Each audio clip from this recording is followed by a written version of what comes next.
I wanted to jump in and talk to you about Cuba because I know you've had kind of some wild times recently. Like I think you've had some of your like some of your posts have been sort of like squelched in traffic, and like your website got attacked. Like what Yeah, happened there? yeah, yesterday morning. So like I got some DMs, from some of my readers that were telling me that they're not seeing my posts in the feed on Substack. And I wake up the next morning, yesterday morning, and Uh, I went to share a link with somebody, one of my articles on Cuba, and I noticed the website was down. So I was like, holy crap, went over there to go see what was going on. And yeah, I had to get my hosting service and a bunch of people involved just to get it back online. wow. Yeah, to strip down some plugins. Like we did all kinds of stuff to help secure the site and get it back up. And man, Mm, I use SiteGround. They're for my hosting service. They're a little more expensive, but their customer service is top notch. And yeah, they came through, man. They got everything back, and yeah, it's back up and running. But on social media in general, um, I'm kind of targeting a lot of the State Department posts, the U.S. Embassy in Cuba, and I'm responding to a lot of them, and their propaganda, and just kind of like trying to shut it down. And ever since I started doing that, they I've noticed that my viewership on all my posts have gone down quite dramatically across all social media threads, meta platforms, wow. X. Yeah, so it's I'm still pushing, because what I noticed is my international audience is still pushing my articles and my social media posts, and not so much in the US. I've seen, a lot of it drop off. So I feel like the suppression is domestic. I Mhm. don't have any solid evidence for that, but just It based just on, feels right, yeah. based on analytics. Yeah.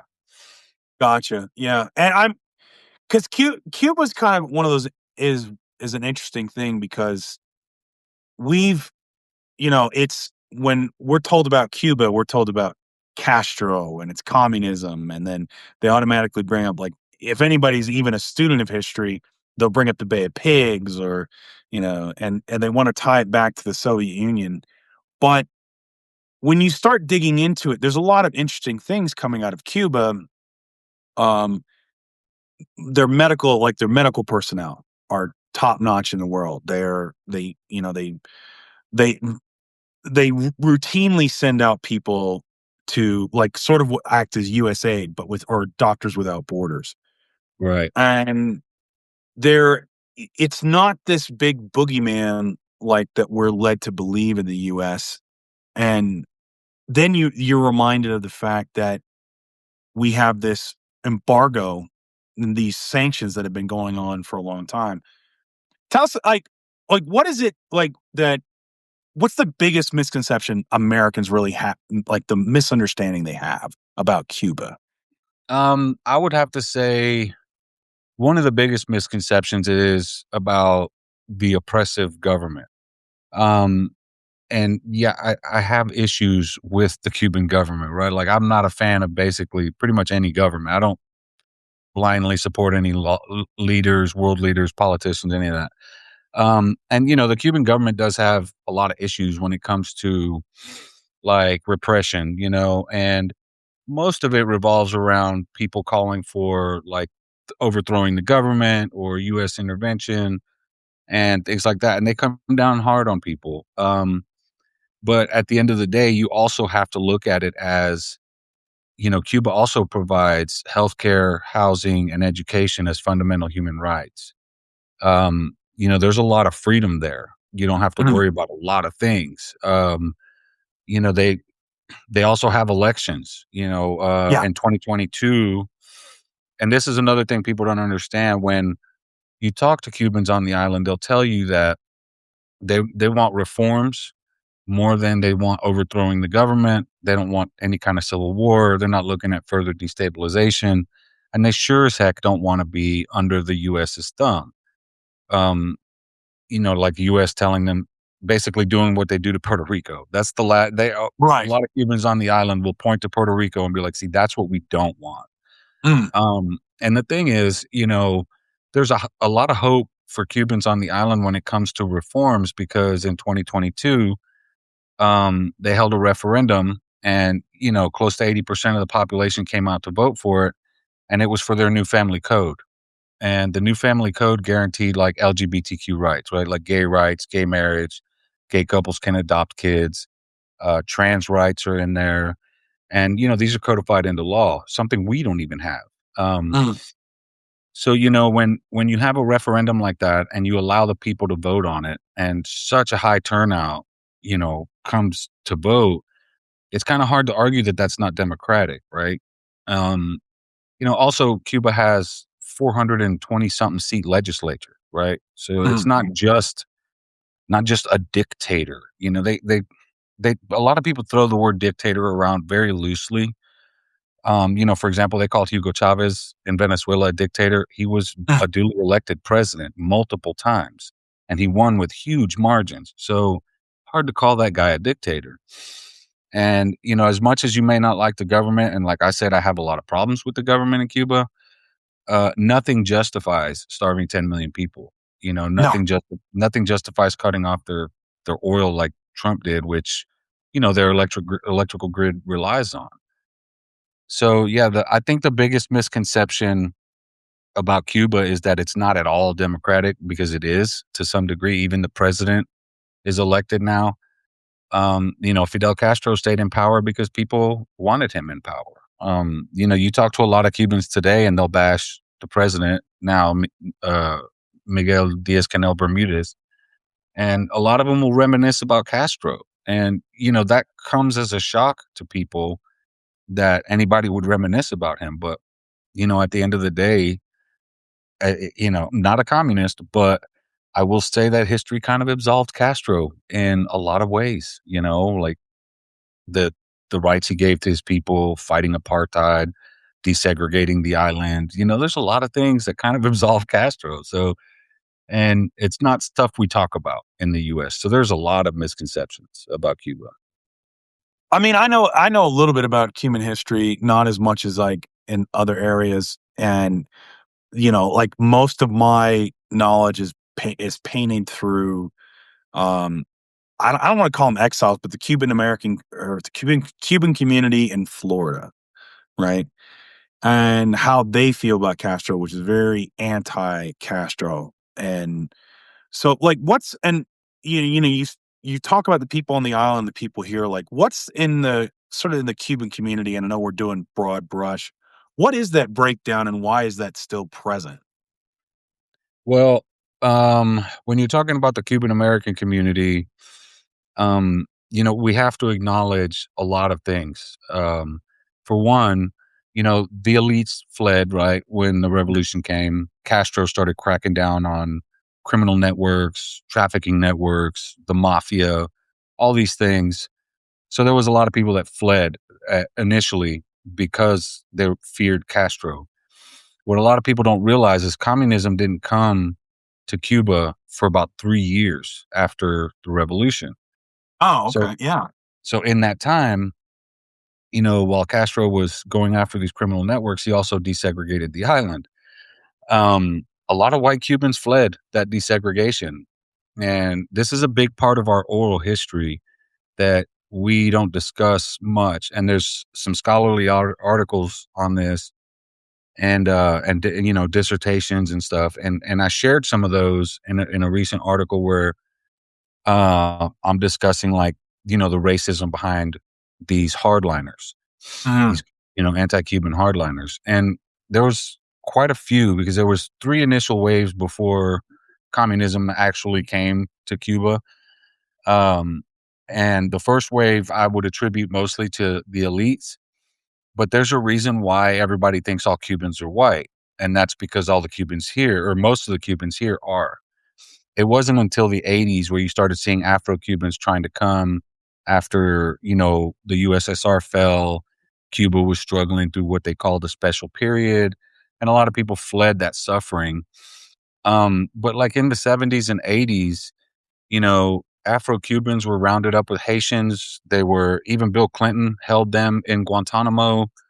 And you can question why Bill Clinton would hold a bunch of Cubans in Guantanamo rather than just deport them back to Cuba. Mm. But that's a question for Bill Clinton. Like, why would you put them in Guantanamo Bay when they're already in Cuba? Just let them loose. Right, just let 'em walk out of the gate. Right. Right, right. So, a lot of Afro Cubans were rounded up and sent back. The Coast Guard too, when you had all these rafts coming across, Mm. the strait into Florida, the Coast Guard would round up all the Afro Cubans and take them right back. Most of the white Cubans got here. So there's a lot of this, and if you talk to any black people in the Miami area, and I knew a lot, they're the same way. They have issues with the Cuban community because it's mostly white, and they brought a lot of that racism from the island here. And you have to remember too that when the white Cubans fled, the U.S. was still segregated. Aside from Brown versus Board of Education, the Civil Rights Act hadn't passed yet. Right. So Cuba was ahead of the U.S. in that regard. And the white Cuban Americans that landed in Florida and stuff stayed out of the whole civil rights conversation, stayed out of the desegregation conversation. And, a lot of people took note. And then, when Mandela visited Cuba after Cuba fought apartheid in South Africa, he went to go pay his respects to the Cuban people, hung out with Fidel Castro. Bunch of white Cubans in Miami protested big time. And that they protested Mandela, and that sent a very ugly message to the black community in the United States because the white Cubans came off as being pro apartheid.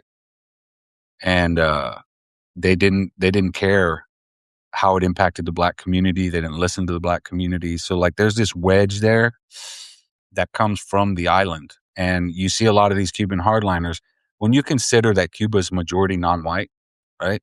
And then you Yeah. look at Cuban representation in our Congress, Marco Rubio, they're all white. So Yeah. like who are they speaking for when they're talking about Cuba? And it's not the Afro Cubans, that's for sure. Um, hiding racism behind anti-communism efforts is something the Klan was doing at the time too when Cubans came. So it's not hard to see how they adopted that same strategy. You know what I mean? The Yeah. Klan claimed desegregation, interracial marriage, and all these things were communist. The Mhm. Civil Rights Act was communist. And that's when I hear Cubans, like especially the lawmakers in Congress, when I hear them, they sound like Klansmen to me because I can see through it. When you've read and learned about all these strategies the Klan used, Uh-huh. it's really hard to ignore the fact that the white Cubans came to the US at the peak of that, at the peak of this anti-communist racist stuff. So yeah, it's a complex thing, man. Like our history, Cuban history is very ugly. We were colonized by Spain for several hundred years. Yeah. Cuba didn't get rid of Spain till, the late 1800s with help from the US. And even even the revolutionaries like Jose Marti, who accepted help from the US, also warned Cubans about US imperialism. And what the US is doing today is precisely, I mean, Uh-huh. in the late 1800s, Jose Marti wrote about all this stuff, and it's almost like he saw it because what the way he detailed it is exactly what we're seeing today. And And it's it's just yeah, no, it's go just ahead. pressure, it's oppressive pressure to force change, to force them to bow to the US basically. It it's fascinating when you start getting into because I think a lot of folks, they hear Cuban and they lump, like, on sort of my side of the fence, the more white folk side of the fence, right? They hear Cuban and they lump that into Hispanic and Latino. And the way that those voting blocks are represented in America, at least in corporate media, it's like they're this homogenous block, right? Right. You know, and I I didn't know that Cubans here for the longest time considered themselves white. I thought because again, I thought they considered themselves Hispanic. And it's interesting you bring up the Klan because on my father's side, he's from Macon, Mississippi. I have ancestors that fought for the Confederacy that were slaveholders. On my mother's side, she was her great-grandparents were German immigrants that came through Chicago and ended up settling in Golden, Colorado. The rub was they were Catholic, and in the Oh, 1920 yeah, in the 1920s, the Klan ran Colorado. It's one of the things about Colorado history that people are, right. it's like, no, the Klan pretty much ran Colorado and ended up running my family off out of Golden, and they moved back to Southern Illinois for about 25 years until they came back and settled in the Denver area. But by that time, as you pointed out, the Klan strategy was they like Italians and Irish and German immigrants, whereas my grandparents, they weren't Catholic anymore, they became Lutheran. Mm, And so they switched in order to get part of the white establishment. And it's just always kind of fascinating to me because I remember when Marjorie Taylor Greene, when she was she was in Congress, she had this the one thing she walked back was she started talking about Anglo-Saxon heritage. oh, yeah, And I kind of stood up when I heard that. I was like, "Oh, that's some old-timey yeah, 1960s pre-segregation racism." Because for the audience, when they used to say Anglo-Saxon, they were talking about specific white people. They right. weren't talking about Italians, they weren't talking about Spaniards, they weren't talking about Germans and Catholics. Yeah, and that They that goes back to the founders. yes, like, it's Anglo-Saxon culture, not Right. Celtic, not the Irish, right? Not Gaelic, none of that, right? Not Nordic. It was England and France. It was that culture they were talking about. And, it always kinda it surprised me that you had the Cuban elites that wanted to be part of that white establishment, but then it didn't because that's how Spain conducted itself for the longest time. Right. When they had their colonization, the thing we all learned in survey class in school, the hacienda system, right? Yeah. We learned the hacienda system, but yeah, it and I think that's the context people need for like Rubio, guys like Marco Rubio and Ted Cruz, and what they're doing with Cuba now, where they're basically just it looks like, oh, we have a green light with Trump, so we're going to try to put this plan into action. And I don't think people really understand like this isn't something like, oh, where you've got Russia or something where we're cutting off the bank accounts, but we're not trying to hurt the people. It's no, they're absolutely trying to hurt the people of Cuba. They're trying to put they're do what they're doing is cruel and inhumane. Um, like can you touch more about like Marco Rubio sort of directing traffic on this? Yeah, Like your so thoughts on that?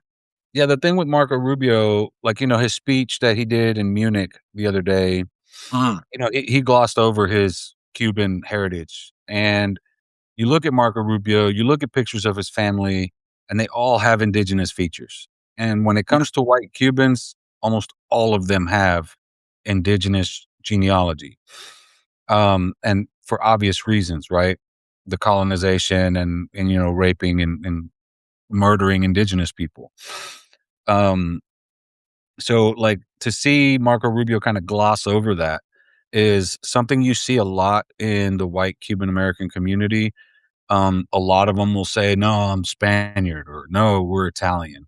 And those are the 2 most common, and that's exactly what Rubio did. He Mhm. allegedly he mentioned some names that were allegedly Cuban and Italian ancestors of his. But what he glossed over was the colonization aspect of it, and the parts that make him not white. Um, somebody asked in the comments, when did Cubans become white to fit in? The thing about that is when when the white Cubans were still in Cuba, like me, we're white in Cuba. We're not white here. And Mhm. that's the weird thing. That's the weird thing for a lot of us. Even though I have a lot of Afro-Cuban, uh, you know, DNA and some indigenous and all that stuff, I'm still white just because of my skin color. Like race in Cuba and a lot of Latin America doesn't focus a lot on where the whiteness came from like it does in the United States.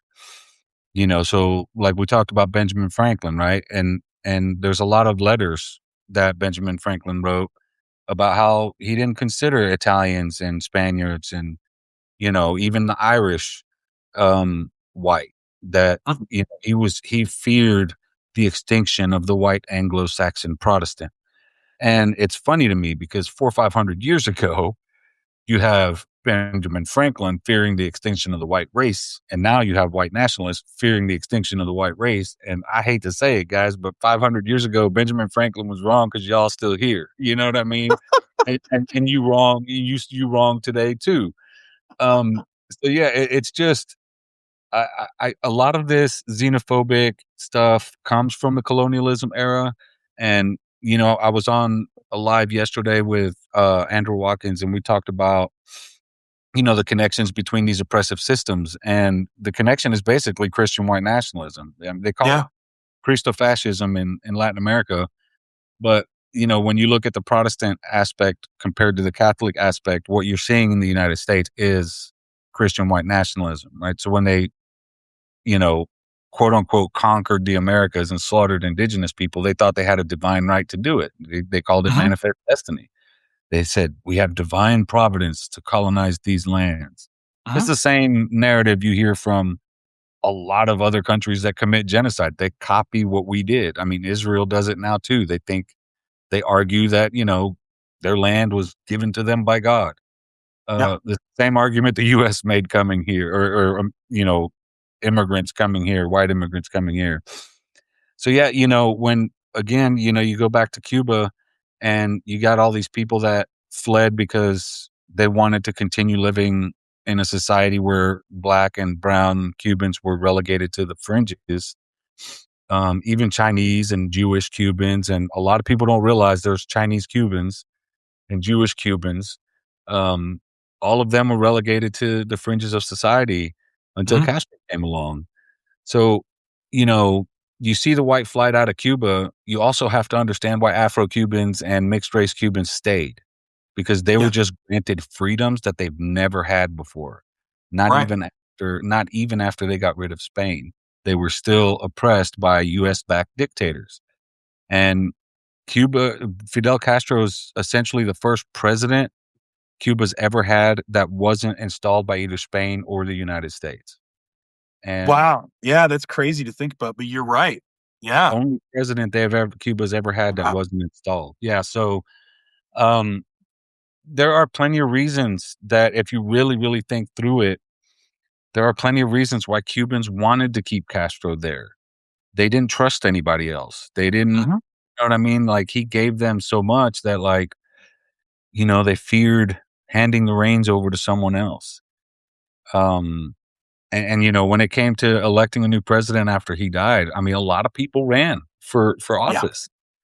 And, probably 10 or 11, and Miguel Diaz-Canel, he was a favorite of Raul Castro, and, that kinda paved the way for him, but, it wasn't just handed to him. He was elected in there, and whether you consider their elections democratic or not, that's gonna be up to you.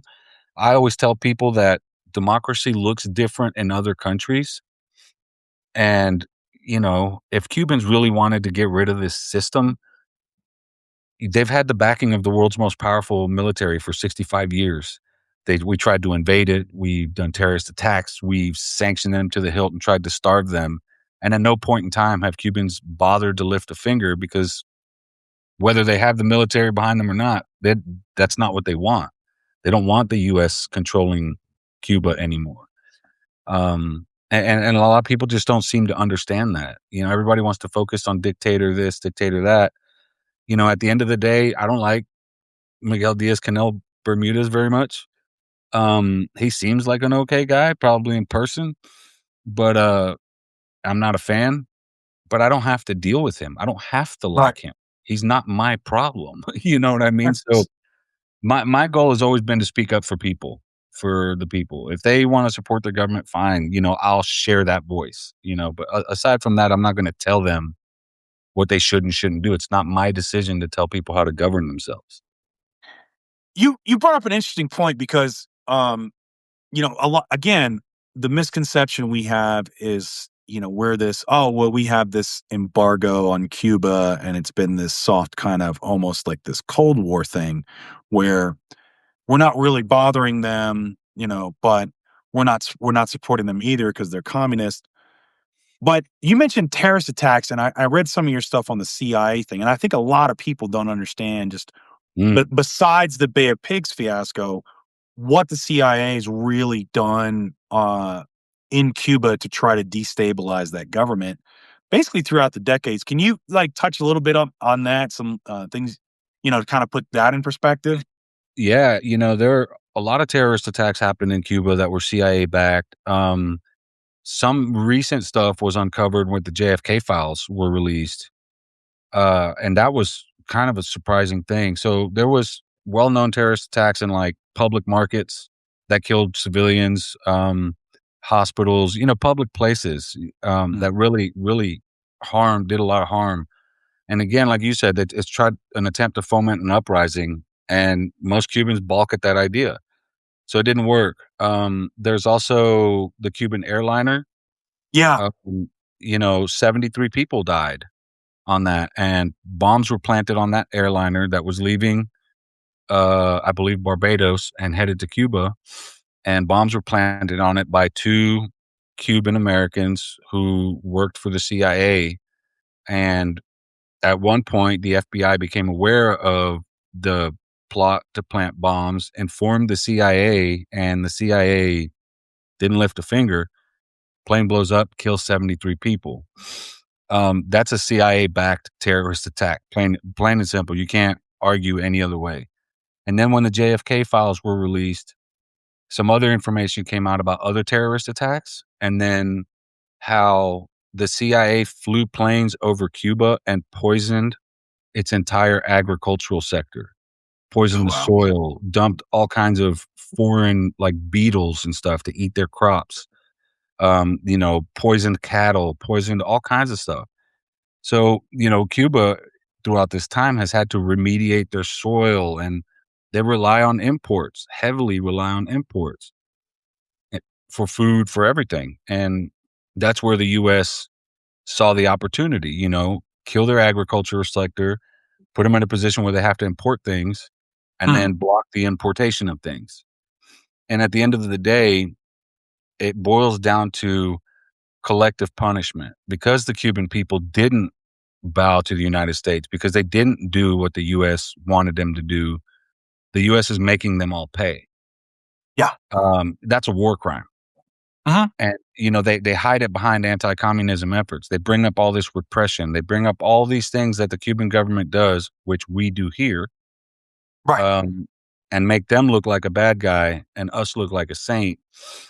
But at the end of the day, we were the country that supported apartheid. We sent CIA death squads after Cuban military in Africa, and the Cuban military killed them all.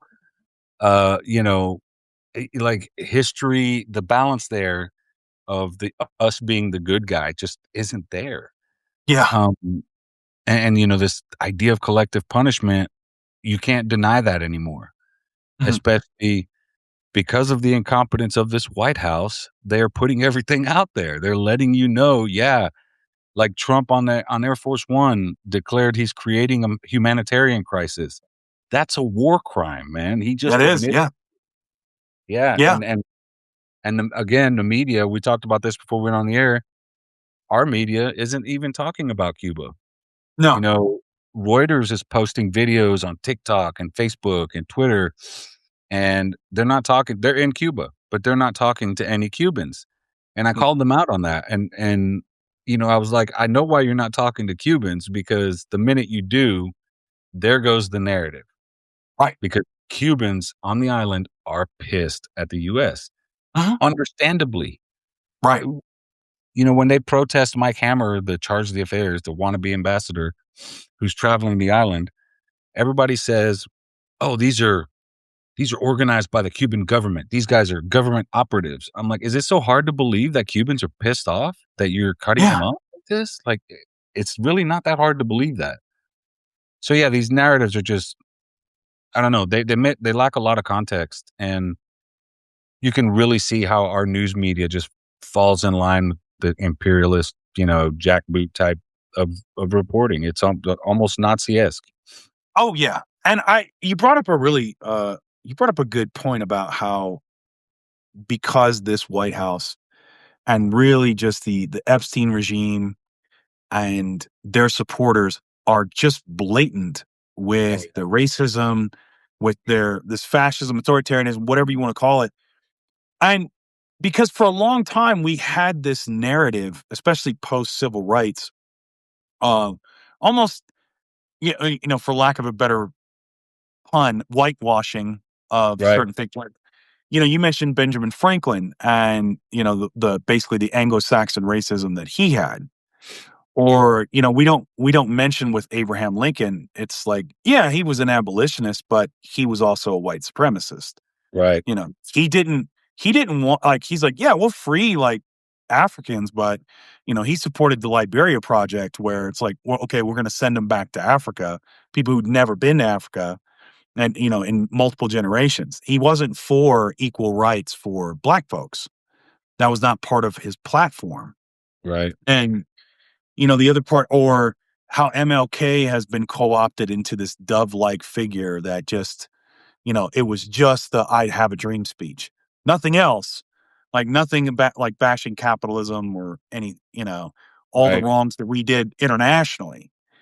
And you look at that with, say, how we are in foreign policy, like with Cuba, or even how Democratic leaders, like to your point, Clinton, just put folks in Guantanamo Bay. Why? When he could have just literally opened the gate and, Yeah. yeah, hey, you're in Cuba, go for it. You're back home. Like, why are they there? And I think it is to try to sell this narrative of, hey, we're going to do a colonialization, which is even problematic in and of itself, not just from a moral standpoint, but from a foreign policy standpoint, Yeah. where we're starting to take a step backward. That's what I found fascinating about the Munich thing with Rubio is because, and Heather Cox Christian talked about this, where the post World War II world order is based on cooperation, multilateral missions, all this stuff. And we're coming out and saying, nope, we're gonna just commit humanitarian crisis. We're gonna commit war crimes. We're gonna commit like all these horrible atrocities, and we're gonna go our own way. And if you cut us off, like we're gonna live with that. But that's gonna leave like for even people that don't really so much care about the social justice aspect, that's gonna leave us in an even worse position. You know, because the only way this ends is, are you going to occupy Cuba? Are we going to send Right. in the US Marines? And to your point, because our media is failing us, do you think that those folks are going to welcome US Marines with or US military occupying their cities, an island of 11 million people with open arms? That we're Oh, going to be greeted as liberators? No, absolutely not. No, absolutely no. not. And you see it with Mike Hammer. He keeps posting videos all over social media about him going around and talking to people in Cuba, and he's obviously trying to create some kind of an incident. The only people he's really talking to are people who work with the Catholic charities and the Mhm. Catholic Church who are distributing some aid for the US after the hurricane in December, um, or November. And those are really the only people he's talking about. Everywhere he goes, he's being protested. Um, Independent journalists are filming his entourage, like his vehicles. They drive these giant, GMC and Chevy Yukons all over Cuba. There's like 5 or 6 of them, and despite there being a fuel shortage, they cut in line and fill up their trucks and then take off. Well, some independent journalists been following them around. They're taking a note out of our book while we're following ICE agents around. They literally admitted that this is what they're doing, and they're, filming them and getting their plates and showing people everybody like, "Look at these guys cutting in line, stealing our fuel." Like, they're calling on the Cuban government to shut down the embassy and kick them out. The Cuban government's not gonna do that because of diplomatic reasons, but at the same time, the United States sanctioned all those independent journalists. One of Yeah, them I posted about on Substack, Ernesto, because he's a young dude, mid-20s. I've been following him for a while on social media, I've talked to him a few times, and he has a lot of great insight, and, the other like, I can't remember when it was, if it was Saturday, I think it might have been Saturday, where they sanctioned him, and the only thing they can do to the US can do to sanction him is basically, put him on a ban list where he can't get a visa to come to the US. He laughed at that. He's like, "I wanna come to the fucking US," right? He's like, "I don't give a shit about the US," right? So, but it was a big deal because you're talking about in the same breath that everybody's talking about the Cuban government being repressive, here's the United States being repressive, right? The Cuban government isn't executing people on the street like we are, right? They're not disappearing people. The Cuban right, government doesn't have 4,000 migrants from Alligator Alcatraz missing. There are a lot of things that we do in the United States that are way worse than anything Cuba does. And right, again, I don't agree with a lot of what Cuba does. I did a report on an independent journalist there from a few years ago who was thrown in jail for some dubious stuff, and like that really pissed me off.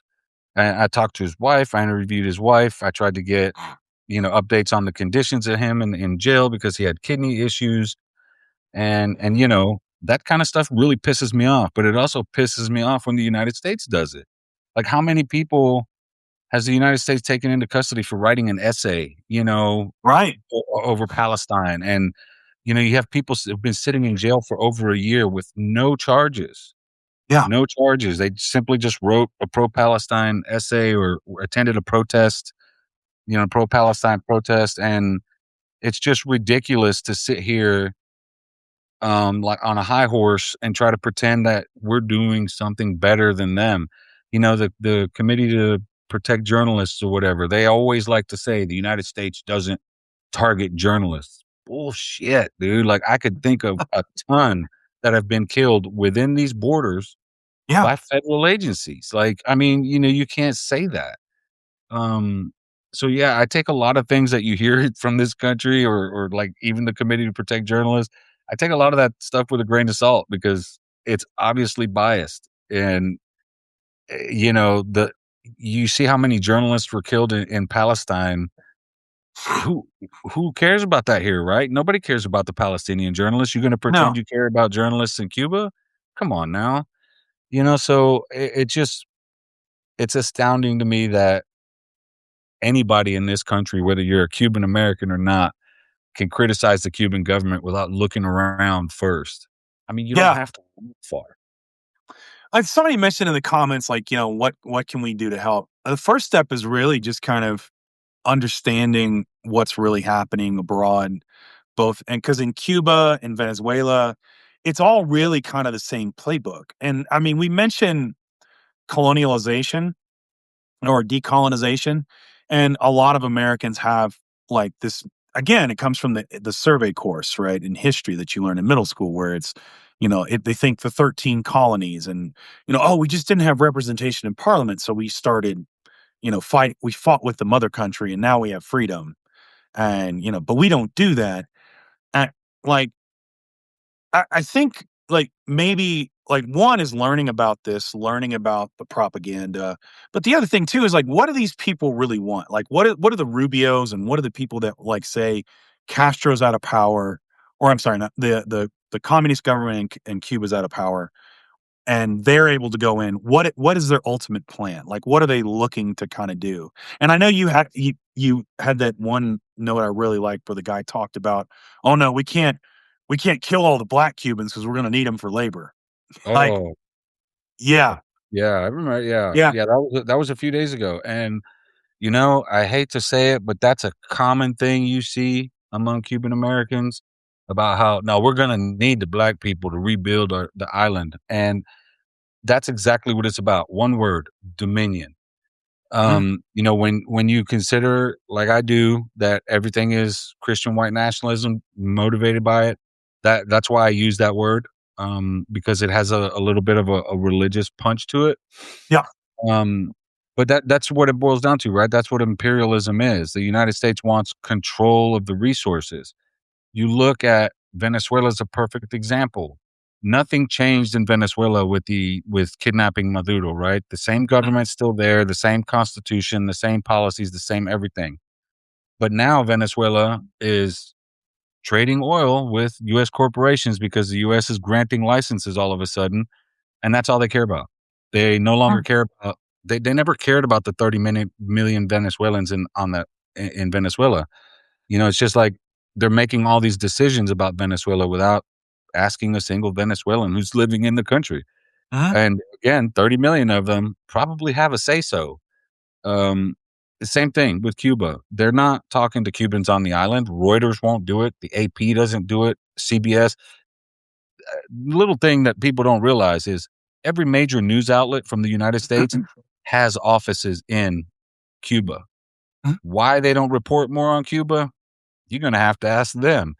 And to be honest, it's because if they did, the narrative would change because you Mhm. can't constantly report about Cuba without talking to Cubans. And at some point, I have the articles. I did one last summer.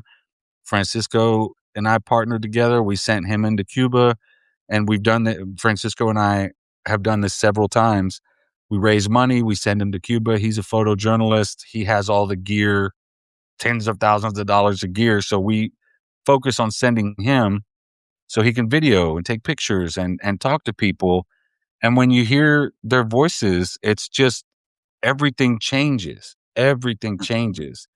And I go look. I ask anybody, go look on Google right now. Do a search for Cuba, modern day, like today, pictures in Cuba. Tell me how long it is before you see a white Cuban because Right. there really aren't any. There are very few. And you look at all the protests, all of them Afro Cuban or mixed race Cubans. And that's the issue, right? Like nobody talks to Haitians for the same reason. The Mhm. same reason Haitians will tell you they want the US to fuck out of there. Like, leave us alone. Stop bringing guns. Stop shipping guns.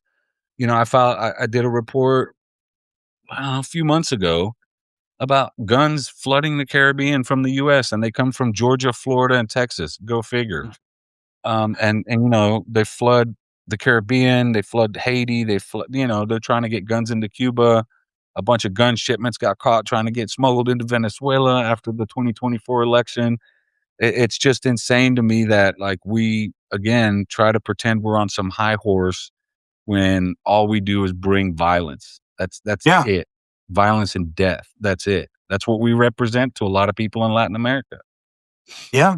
And I mean, and that history goes back a Yeah. really long way. I mean, Yeah. and it's not a new phenomenon, because we came from colonizers. We were colonizers in the US, and we just adapted that. We did it to the Native Americans, we're doing it in Latin America. And that's part of why we talk about this stuff is because a lot of people think, "No, we're the good guys, we go in and we're spreading democracy," and it's no, we're spreading imperialism. And there's some it's there's it's ve that's a fundamental difference. Most people do not greet us as liberators. They don't want us there. They don't Right. want us in their countries. And part part of that is that costs money in the DoD that we don't get in healthcare, that we don't get in education, that we don't get in infrastructure spending. And the other part of it is too, you're seeing this end game of how ICE treats people in Minnesota, how they treat, how we're being treated. We've done that overseas and we're going to, and it, do you think it's going to get worse or better if these people are given a free hand to do what they want in Cuba? That they're not going to do exactly that. Yeah. I I implore anybody to find a country where we intervened and it was better off. Because there aren't any. We intervene in places and we install right wing fascist dictators, plain and simple. The last one in Cuba, Fulgencio Batista, fascist dictator, committed mass murders left and right.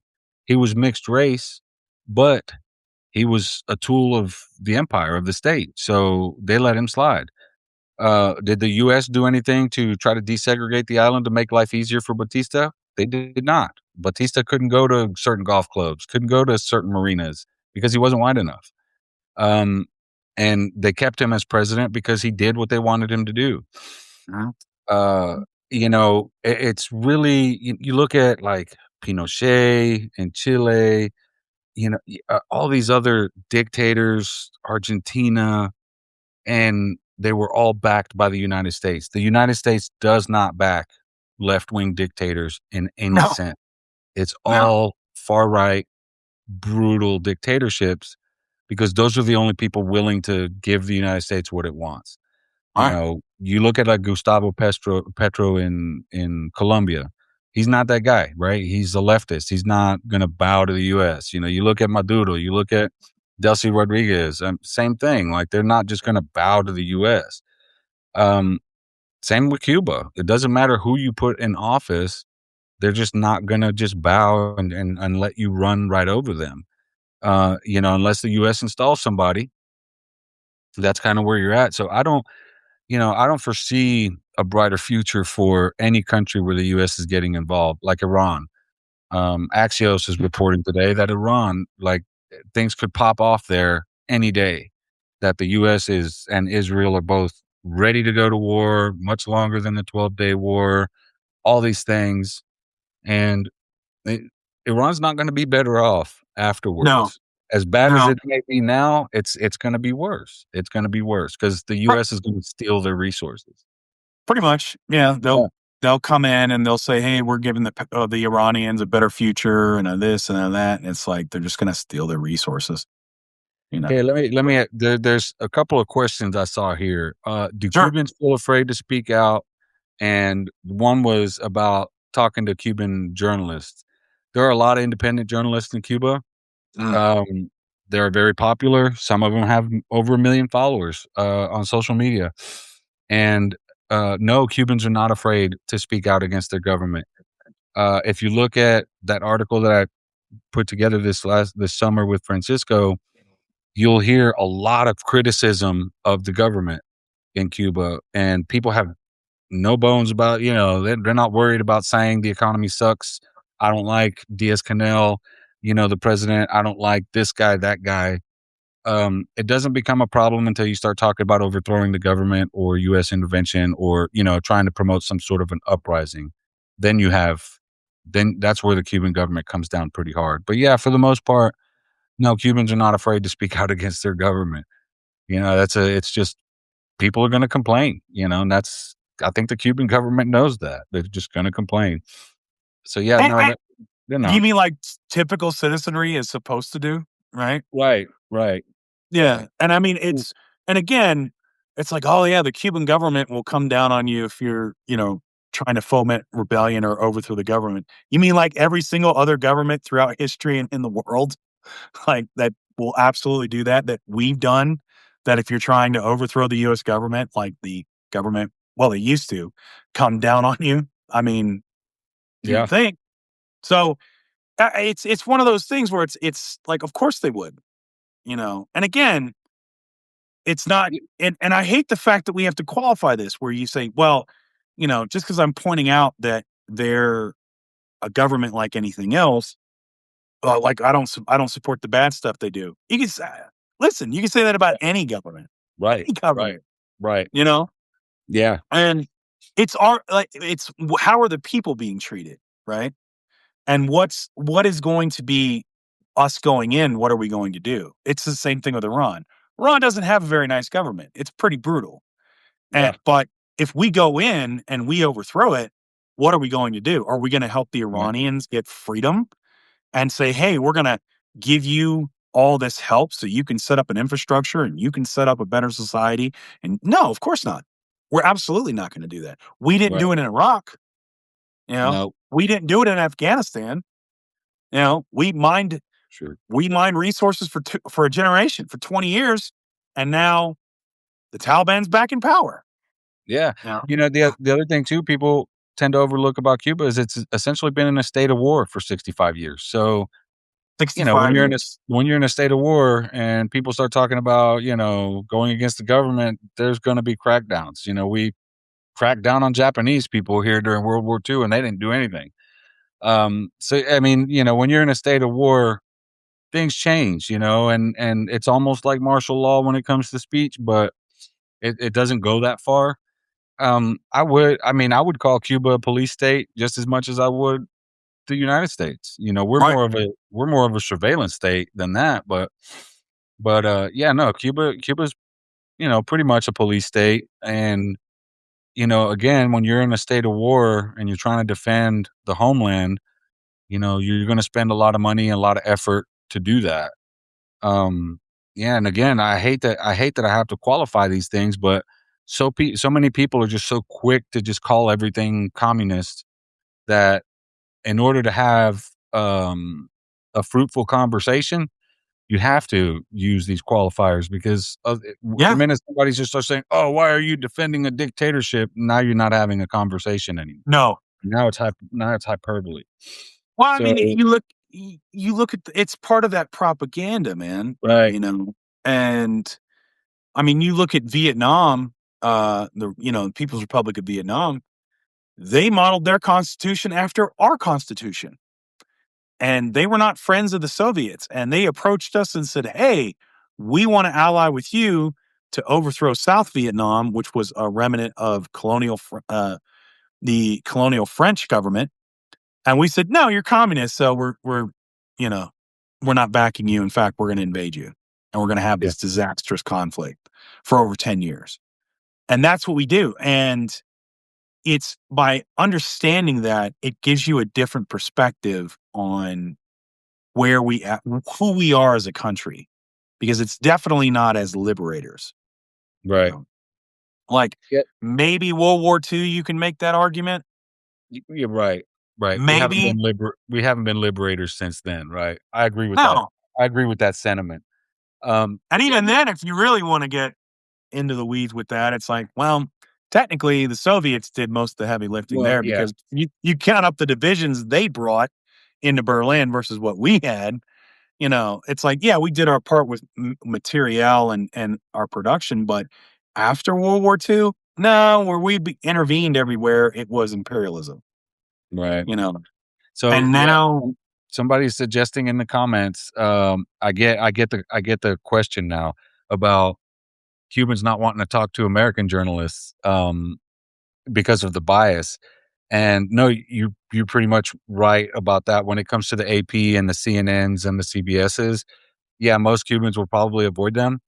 mhm, But when it's me or Francisco or the folks at Breakthrough News or, the independent outlets, that they'll talk to you all day. They'll talk to yeah, you all day.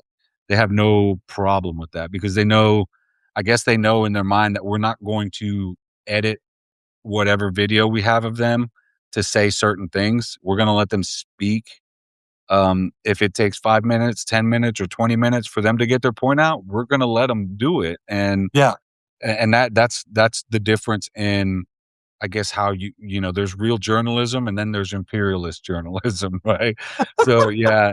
So yeah, it's like, yeah. I can see that. And it does make sense. You do kind of see that attitude towards US journalists in Cuba just in general. And yeah, every one of them, every major outlet in the United States has a bureau in Cuba, which makes you wonder again why you don't see more reporting out of Cuba.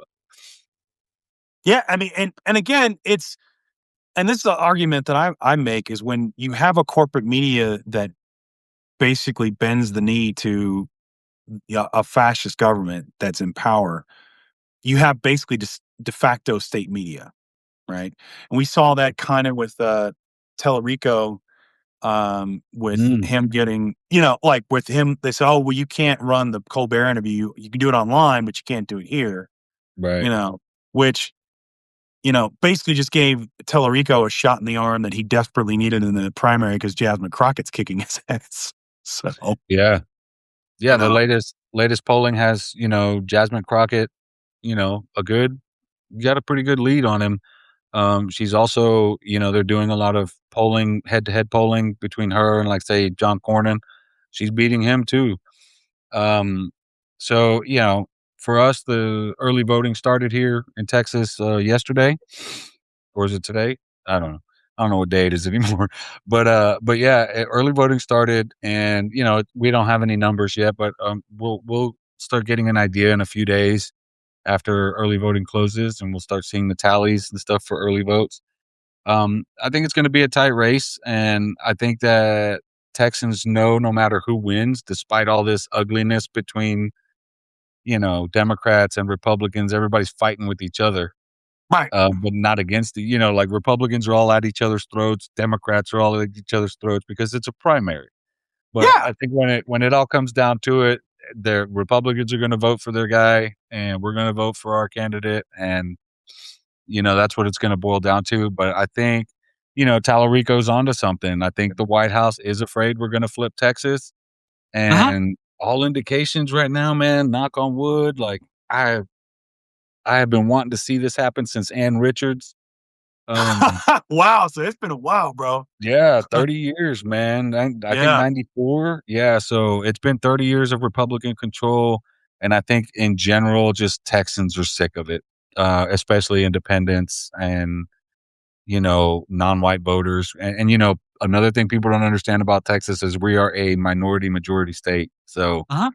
for almost 41% Latino, just under 40% white, and the rest of us are, black, Asian, whatever. So, Well, um, that's the fear to your point, man. Not that, is to drive that's what's driving the ICE and the Stephen Millers and all that other stuff is because they're looking at the actuarial tables and, by 2030, I mean, it's pretty much, Texas is Hispanic at that yeah, point.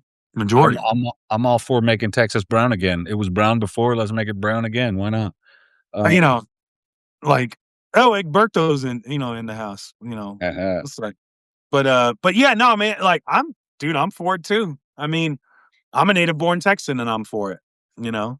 yeah, I mean, So, if that's just who the state is, and I think, this whole idea that you need a white man to win in Texas is just it's baloney, for lack of a better term, just to be civil here. I think it's bull.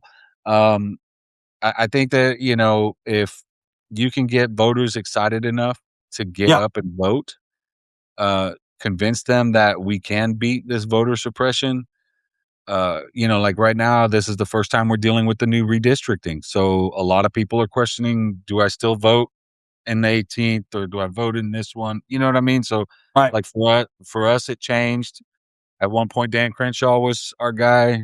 Then it was Wesley Hunt. Now I don't even know anymore who it is, but I know who I'll vote for. But yeah, it's just that part of that the voter suppression is creating confusion, and Yeah. if people feel like it's too much work, they're just not going to get up and do it. Unless you're really motivated for it, and I mean, hate can only really get you so far, man, especially when you're suffering. And I think like that's been the biggest problem with the Trump administration, or I'm sorry, the Epstein regime. My fault. I always get that confused. But there was an article that it was basically construction owners, right, of these big companies down in South Texas, Yeah, and they said, you know, that you've lost. They went to Washington D.C. basically to say, yeah, we're fine with you uh, deporting folks. Just don't do it on our job sites, right? Like our employees are afraid to come to work, and we can't build, and now it's cutting into our profits. But one of them said like South Texas is basically flipped blue, like it's done. yeah, It's over and done. You know, yeah. and I think good. Normally along the border, it has always kind of been blue. Mm, It didn't switch until all this anti-immigrant rhetoric started becoming a big deal. And, a lot of people fell for the whole criminal migrant thing and, Yeah. they're eating your dogs and cat a lot of people fell for all that stupidity, and they were like, "Yeah, no, we have to get this under control." But what I think a lot of people along the border are realizing is our border communities here in Texas rely on the border communities in Mexico a lot. Mhm. And, you have teachers that live here who go to Mexico to teach. You have teachers that live in Mexico who come here to teach. You have guys who live in Texas who work at the, manufacturing plants in Mexico and vice versa. There's a lot of, cross-border economic ties. And, for example, when Greg Abbott decided he wanted to inspect every truck that came across the border, he cost Texas $2 billion in a day because Yeah. it brought everything to a standstill. And the communities that were hurt the most were along the border where those deliveries were going. Um, so yeah, like a lot of people overlook the fact that Mexico and Texas and Mexico and the United States are heavily reliant on each other. I think Mexico does something like $800 billion worth of trade with the United States. Yeah. Became the US's number one trading partner. Took Mhm. China off the top. So yeah, I mean, we rely on Mexico, and Mexico relies on us a lot. So these things, like these actions that the White House is trying to take against Claudia Sheinbaum and against just Mexico in general, really just kind of flies in the face of any sort of diplomatic relationship we had. And that's kind of, I guess, par for the course because that's kind of what we're doing with other countries too. Europe, I mean, the UN, like we're kind of shitting on everybody right now. Right. And and they're going their own separate ways because Canada Yeah, I is saw that. and oh yeah, Canada and Mexico have done trade to cut us out, and they're partnering more and more with the EU. And I mean, you've got now plans from the like they talked about this in the Munich agreement that they're saying, hey, we can't rely on the U.S. anymore, or the Munich conference. We can't rely on the U.S. anymore. So they're talking about trying to make the euro be replace. They're going to go past BRICS, the banking system, for the dollar, and they're going to try to make the euro the world's reserve currency. And if that happens, oh dear God, Yeah. you know, I mean, my if it's not BRICS and it is the EU, it's gonna have the same impact on us, right? It's gonna oh devalue huge, it. Yeah, it's gonna huge, everything. Yeah. yeah. Yeah. And it's like if and that's I these these rich this Epstein class, these billionaires, they don't really understand just how much they benefited from this world order. I'm not talking about just imperialism, but it's like the dollar being the world's reserve currency, like us being, whether it was, imperialist or not, we were a stable world power. And now that's changing. And what that means for us, I don't know what that means for us. I don't think it's anything to be scared of because you know what? It's about time we got out of everybody else's hair, you know? Right. If, for example, if China became the world's primary superpower, which it's on its way to do, it's already an economic superpower. I'm not afraid of that. I don't think that it's gonna just outright cripple the United States. It's not gonna, you know, hurt us on that level. Um, but they're like you said, after the Munich thing, we saw the Canadian, I think it was Canadian Prime Minister posted something on Twitter about how they just negotiated a new deal with China, and now the Chinese can come to Canada and Canadians can go to China without a visa. Yeah. That's pretty cool, pretty efficient. So, yeah, you see a lot of these countries just kind of shifting away, and it's not just Trump, right? Because what Trump is doing and the incompetence of the White House is highlighting to the rest of the world how unstable a relationship with the United States can be. It's sort of bipolar. Yep. One minute you're dealing with a guy like Trump, the next minute you're dealing with an Obama or Biden, and then you're now back to Trump. So yeah, it's just too inconsistent to have any kind of a valuable partnership. Um, and you see these countries shifting, and one of the things about Rubio's recolonization speech in Munich that really irked me was the standing ovation he got. That scared the daylights out of me because if he got a standing ovation, and I don't know exactly who all was in the room for that speech. I know that there's over 100 countries represented in Munich for that security conference. But I seriously doubt representatives from India and China were standing and giving him an ovation for that. And you know, the standing ovation worried me, but then afterwards, you didn't hear a lot from other world leaders condemning that speech, but you did see them taking action, like Huh? shifting away, like, no, no, no, like this is not what we want to do, you know? And that let me breathe a little bit. You know what I mean? Like I was like, because at first you're like, oh shit, all these European countries want to recolonize the global south. That's scary. But then when you see all these other European countries kind of backing off, then you're like, okay, okay. It's just I Marco Rubio. You're right. No, I had a different take on that where and again, you can't read too much into that stuff, right? Because it's like, Yeah. it's just that's kind of performance and foreign policy kind of thrives on that. But you look at the actions that Macron is taking in France right now, and Mm, specifically in regards to Elon Musk, where they just raided his office as looking for child porn and, paraphernalia, that stuff. Because again, what these billionaires don't understand is that, oh, you're part of these Epstein class billionaires and these supporters, is these files are out there now. And they're so used to being able to go anywhere they want. No yeah. one's gonna mess with them because they're under the American umbrella. Once that umbrella starts to close or people don't care about it and it's shredded, all it's gonna take is and France is doing it. I said, they're gonna see the yacht out in the Med or somewhere else, and they're gonna go, "Hey, that's so and so. They're in the files. Go out there and arrest them." Because my leftist side is kind of faltering because of this. I need some better press. I need some better, because I got an election. Let's arrest them and make an example of them. Yeah. And what Rubio gave them, and what Trump's been giving them, to your point, is you're trying to sell your populace on, hey, we got to do a war, like especially in Germany with their history. Hey, we got to do a war buildup. We might have to raise taxes because we got to do 5% GDP of military spending over the next 10 years. And we're going to have to get more people in the military and everything else. And so if it's just kind of tepid, they're going to be like, no, we're not really going to do that. We don't want to do that. But it's like, oh, Russia, oh, the US is unhinged. And okay, yeah, here you go. And so they're like, "Oh, thanks, man. You Yeah. gave us the political ammunition that we need to do this stuff." And I think what we're seeing now is they're putting real teeth to it. They're they're, they're backing it up instead of just talk like, "Well, we might need to do this." It's like, "No, they're gonna do it now." And Yeah. once that happens, that's not something you can, like, to your point, you can't claw that back.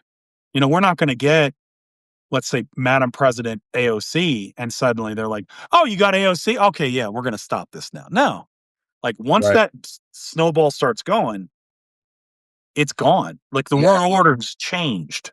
Right. You know, you see European countries going after these guys, the Epstein file guys and all that, and we're not really doing that. Nope. And there's all this talk about what it would do to the system if we arrested everybody, blah blah. It was the same thing about what happens if if Merrick Garland really went after Trump, there would be all kinds of cause for him to be in prison. And a lot of people in this country were afraid of that. I point to Brazil, you know, they arrested their former president for doing the exact same thing Trump Yep. tried to do, attempt a coup. They put him on house arrest because he's a former president, instead of throwing him in prison. He tried to escape, and they're like, "Well, nope, guess you're going to prison, 27 years." And they threw his ass in prison. And in Brazil, all the right wingers were like, "This country will come to a standstill if you did that." Guess what? It didn't. No. Because most of the country was like, "Well, yeah, he did do that, so yeah, he should go to prison." And I feel like that would be the same thing here had we thrown Trump in prison. Yeah, MAGA would have been mad, but I mean, the real diehard Trumpers, there aren't really that many of them in the grand scheme of things. No. Uh, 10, 20% of our society, if that. And you see that with the polling now, the way everybody's turning on Trump, and the only ones that aren't are MAGA. And a lot of these MAGA people are actually going out of their way to try to defend Trump after being in the Epstein files. And I'm just like, you guys are sick, dude. Like, I mean, I'm all for firing up the wood chipper and throwing all of them in there, like, I don't give a damn. Hillary Clinton, Bill Clinton, I don't give a damn who it is. Chomsky, throw him in there too, Oh, I yeah, get them all, every single one, and don't give a that's what damn. kills dude, that's what kills me, bro, is like, you know, it's like QAnon, MAGA, you were right. There's this massive conspiracy theory of pedophiles and rapists, and I mean, so the UN came out and said this might be a criminal enterprise on the scale of crimes against humanity. They're checking on that now. They're getting ready to say, yeah, it's that big. You guys were Yeah. right, and I talked with Ellie Leonard yesterday, and it's both sides. It's both Democrats and Republicans, and it's the rich and power. You were right except for one thing. The Yeah. main guy in it is your guy. Right. But you're literally right about everything else. And instead of saying like, "Oh man, we were right, but yeah, it's our guy, so we'll get him." You're like, "Oh, it didn't happen." Yeah. Yeah, Okay. the QAnon thing, I feel like QAnon was an op to try Mhm. to take attention away from the Republicans that were in there and pin it on Democrats. They were trying to get in front of the story, Oh yeah. build a narrative and say it's just Hillary Clinton who's eating babies. Turns out she's not the one eating babies, right? I mean, Yeah. she might be in there somewhere, but it was actually all the other guys. Man, it might be Bill complaining about her, Yeah, and that's right. why she's Yeah. in there. So yeah, it's just I do think that there was some truth, quite a bit of truth actually to the QAnon thing, but it was a lot of, trying to pin it on the other side when in the real world, nobody really gives a shit about the politics or what side of the aisle they're on. It's just like some things transcend politics, right? And that is one, racism is another, right? These things don't know political parties. No. Um, And and yeah, to your no, and to your point, they always say the same thing. always Oh, if do. we give women right to vote, it's going to destabilize and destroy our society. Okay, it didn't. Oh, if we end segregation, it's going to destabilize and destroy our society. It didn't. Right, Oh, if we let people speak Spanish and, oh my God, if we don't declare English a national language, it's going to destroy our society. No, it never does. It never, ever does. But the right. bigots want you to think it will, you know. It destroys their perception of Mhm. society. It doesn't destroy society. While they're getting mad about other people getting freedoms, all those other people are getting freedoms. So of course it's not going to collapse your society. Like the Civil Rights Act gave it wasn't just for black folks. It gave immigrants and white folks and white women and all kinds of people all kinds of rights and protected women in sports and all these things, and people don't realize that. And when it comes to these racists, they think the Civil Rights Act is all about black power and blah blah blah, and they don't realize that they were granted some power too, and they were like, society is going to fall. I'm like, no, it's not, because most people are going to benefit from this. And that's kind of what happens with everything, right? They think everything's gonna be the end of the world. They think giving trans people rights, who make up, like, well, less than 1% of the population, they think that's gonna just destroy everything, and the reality is that chances are they're never gonna meet a trans person in their life, you know? And why are you worried about that? Like, why do you care about these people you may never even come across ever? So, yeah, it's a lot of baseless, just hate, and a lot of it comes from having their perspective about what they think society should be or what it is, having all that shattered. And Yeah. once that shatters, for them, it's over. It's over. Well, it's funny because when I was in aviation, I used to, when I was there when the union contracts were coming up, and I used to tell the guys, men and women I work with, I say, "Yeah, I hope you guys get a great contract. I hope you get all kinds of money." And they'd be like, "But you're part of management. Why would you want that?" I said, "Because once you get a raise, I'm going to get a raise. Right. Because I'm the frontline manager. Like they have to pay me more because you're getting paid more." Right. You know, and it's the same kind of thing. It's like your rights are strengthened when more people have them, not less. You're actually in a more vulnerable position when you have so-called rights and others don't, because Yeah, they're not as strong. right, and, it's the same thing, like you mentioned, the wages, right? Everybody likes to Yeah, say that immigrants bring down wages. They don't. They actually bring up wages they because bring them up. you guys got, people coming across the border who are bricklayers, who are stonemasons, who are framers, who these guys are skilled tradesmen. Uh-huh. They know their worth even in a different country. The difference, I think what people have issue with when it comes to immigrant labor is their production capacity. They can, immigrants are smart. So, like, for example, if you're a bricklayer doing brick on new construction, you get some guys from Mexico who've been doing brickwork their whole life. They're going to bring a crew of like 10 or 15 people to hit that one house. They're going to finish it in a day. Tomorrow, they're going to start another one. They're going to finish that in a day. And they'll Mhm. do 5, 10 houses in a week. When in the US, the standard is to have like a 3-man crew, fluffing around, taking forever. And it might take them a week to do a single house. These guys hammer it out. They're Yeah. not here to play. They're not here to, loaf around, and that's the mentality. They bring that work ethic from where they came from, and their work ethic revolves around production. That's why a lot of them do so well in the fields. That's why they do great in construction. I've worked with a lot of these guys, and their output is always higher. But you bring in a bunch of white dudes around them, and they start seeing how these other guys do it, and they started adapting that, and they're like, "Oh shit, I could do this a lot faster and a lot easier if I just start doing what he's doing." Right. Instead of, you wanna chop a brick, hit it with your trowel, split it in half, don't go all the way over there to the saw, try to cut it in half, measure don't do all that, just chop it, stick it on there. And there's little things like that, little tricks of the trade that you learn, Yep. by watching, and that's just kinda what it boils down to. You can say immigrants don't make that much money, but last I looked, you go to a neighborhood where they're building new construction houses, and all of them dudes are driving a $90,000 truck. Yep. They ain't driving that truck because 'cause they're getting paid shit. You know what I mean? They're making money. Oh, no, And I've I've had to do building, I've had to hire yeah, folks. I know what they make, you know, mm, like, and I know how hard they work. And, yeah, it's I it's a different mentality of, it's and man, I'm telling you, like, some of the most entitled people I've ever been around in my life were, like, poor white folks. It's yeah. ridiculous. I dude, I hired a guy once.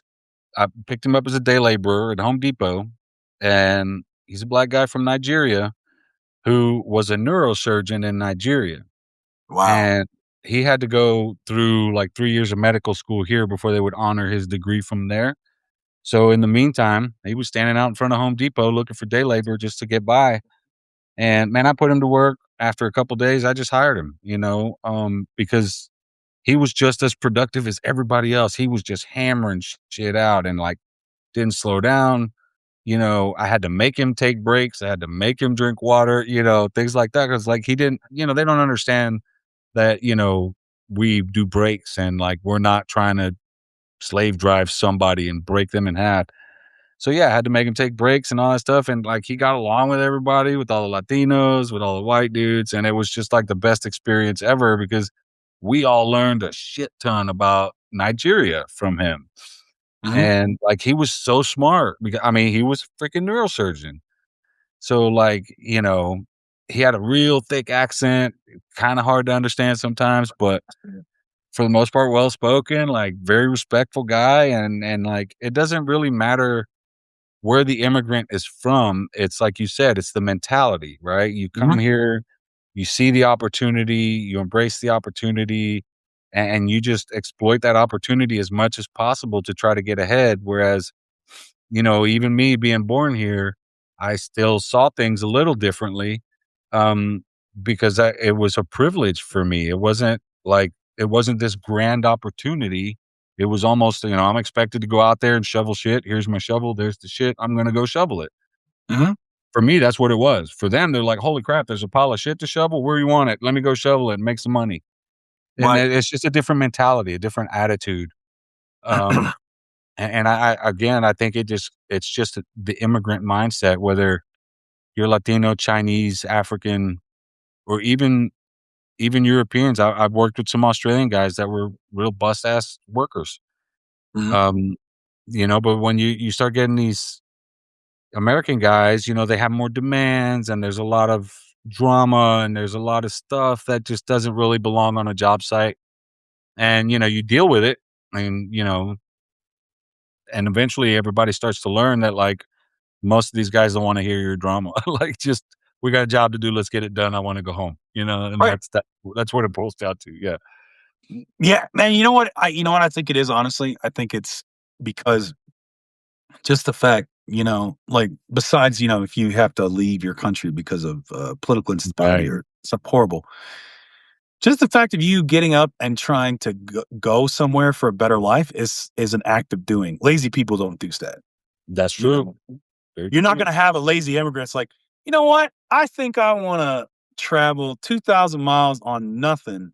On Take foot. 3 months." Yeah, on foot, or hitching rides. Take 3 or 4 months to get there and then go sit there and be lazy. Yeah. Lazy Somebody person's they're staying back there. They're not moving. They ain't going nowhere, you right. know? Like Like, "Oh, somebody Imma go somewhere where I don't speak the language, I don't know the culture, I don't know right. this, Imma leave, and so I could go be lazy there in a country that is gonna be hostile to me." No. You're Yeah. gonna be like, "Oh, I can make it there," you know? "There's money there? Oh, I can make it there because 'cause I'm a hard worker." I mean, think about that, dude. A neurosurgeon Yeah. s it ha humbled himself enough to go work day labor. Yeah. Yeah. Bro, I wouldn't work. I would have a hard time working day labor with a master's degree in history. I'd be a little bougie, you know? Yeah, I'd be pretty pissed. I'd be pretty pissed, but somebody just said in the comments that some of the smartest people in this country are driving Ubers, and that's true. Yeah, It's they true. are. I mean, it's just it's a sad, sad thing. And at the end of the day, migrants they don't want to leave their home. No. They don't want to. They have roots. They have families. Kids, grandkids, whatever.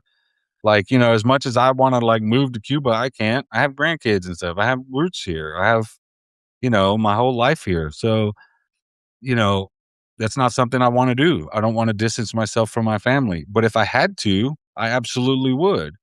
But it's just, nobody wants to leave, Venezuelans, for example, after Trump put in those sanctions in 2017 or 2019, whatever, after they tried to install Guaido and that didn't work. He sanctioned the hell out of that country. They called them maximum pressure sanctions. He did it to Cuba too. And shortly after the mass migration out of these countries started, you cripple a country, you starve people, and then you criticize them for leaving. Why didn't you stay and fight for your country? I'm like, maybe because your country was starving ours. And Right. people don't grasp that concept. And it's like I tell these racist people all the time, look, if you don't want immigrants to come here, start talking to your lawmakers and tell them to get the fuck out of other people's countries. Like There you go. nobody wants the US and Latin America. Nobody wants why do we have troops in places where nobody wants them? Everybody's like, if somebody attacks a US soldier in Iraq or something like that, they're like, "Oh, that's an attack on the United States." No, you shouldn't be there. Like if you want to keep those soldiers safe, get them out. Like Right. if they don't want them there, don't leave them there. Plain and simple. And Iraq's a good example because they've been trying to get US troops to leave for I don't know how long and we won't leave. So, of course they're going to have some sort of animosity towards us. Um Same with Cuba. You can't starve 10, 11 million people and expect them to be your friends. So, yeah, of course Cubans don't want the US to take over the island. They don't want to end up like Puerto Rico. You can't just sit here and kick people around and then expect them to welcome you with open arms into their homes. Like, come on, man. Let's be Well, that real. that really does sound a lot like MAGA. It's like, let Yeah. me let me impress people and beat them up and then expect them to love us. You know? It's like, let's take away all women's rights and then expect them to wanna marry us. Yeah. Yeah. Right. Right. Yeah, And it's astounding to me that people I don't know, I call it smooth brain thinking when people don't go beyond the surface where they just take whatever the government says. We're like, "Well, the government says Cuba's an oppressive regime," and I'm like, "And when did you start believing your government? Because your government lies to you constantly. Like, if there's constantly. any government you shouldn't listen to, it's ours." You know what I'm saying? But another thing I tell people too is when it comes to, like, the rhetoric between 2 countries, like, say, for example, Cuba and the United States, Cuban president's gonna bark some things, our president's gonna bark some things. It's all propaganda, right? From both Yeah. sides. Somewhere in the middle is where the truth is. Somewhere in the middle of all this hyperbolic nonsense is the truth. And usually the truth is with the people on the ground, the people who are impacted by policies, by rhetoric, by, whatever. And that's typically how you get to a place where I guess where I came to when with Cuba and with Venezuela and a lot of stuff. I started talking to people on the ground and it blows me away that like even the poorest people in Venezuela, the Afro Venezuelans, the black Venezuelans will tell you that, yeah, shit sucks here. But you know what? We're represented in the Constitution. We have constitutional protections. We feel seen and that carries a lot of weight. It's worth a lot. You see the Cuban Constitution has all these laws to protect non-white Cubans, black Cubans specifically, Afro Cubans. And it's the same thing. We don't have that here. We don't have those freedoms and those protections in the No. United States. The Civil Rights Act doesn't go that far No. to designate, because in my opinion, indigenous people and black people in the United States should be designated as special groups with special protections. Um, Tell a racist that and watch their head explode. Oh, yeah. Like, you look at the Cuban Constitution, you look at the Venezuelan Constitution, you look at all these constitutions in Latin America, and they all have protections for indigenous people and black people. And it's like, dude, there's an example right there. Like, we could do that. We could pay reparations to black people. We can pay reparations to indigenous people. We can protect them with laws and things like Yeah. that, that make hate crimes that much worse. I mean, hell, in Brazil, if you call somebody the N-word, you are going to jail. Racist rhetoric is considered an assault on somebody, a hate crime. And Mhm. you know what I mean? In this country, assault is verbal. It's battery when it becomes physical. So if you harass somebody enough, say for example, if I threaten you right now, that would be considered assault. Mhm. In Texas, it's a terroristic threat, but in most places, it's assault. And in Brazil, if you use racial slurs, that assault becomes a hate crime. And I Wow. feel like we should have rules like that for indigenous people and black people here in the United States. I I agree with that 100%. I think how we could sell that to the racist, is you could have special things for white folks too, because that's all they want. Like, you could have, prohibitions against heavily seasoned food. You could make, like, mayonnaise, like, a national condiment, like, that would Mm. get the racists, I think, Oh, I was that's given good. heavily seasoned food. It's a Yeah, hate right, crime. right. Yeah, bland chicken. That's for white folks. No, I'm just I kidding. couldn't we could never go to an Indian restaurant ever because dude, they still don't believe me. I was in Portland and, I got what did I get? I got the buttered chicken or whatever it was, with the curry, red curry sauce. Yeah, They yeah, said, "How spicy you want it?" I said, "Just a little under Indian," right? yeah, yeah. And I was like, they said, "Are you sure?" I was like, "Yeah, just a little under Indian, like, I'll be good." Man, they didn't put nothing in there. They didn't believe me, you know? Hey, No. I got it. I was like, "Man, there's no spice in this." Right, So right. And that's the thing, right? So, like, Cubans, like, we don't do spicy food really. We don't put jalapenos and that stuff. But I've been in Texas so long, and oh, yeah.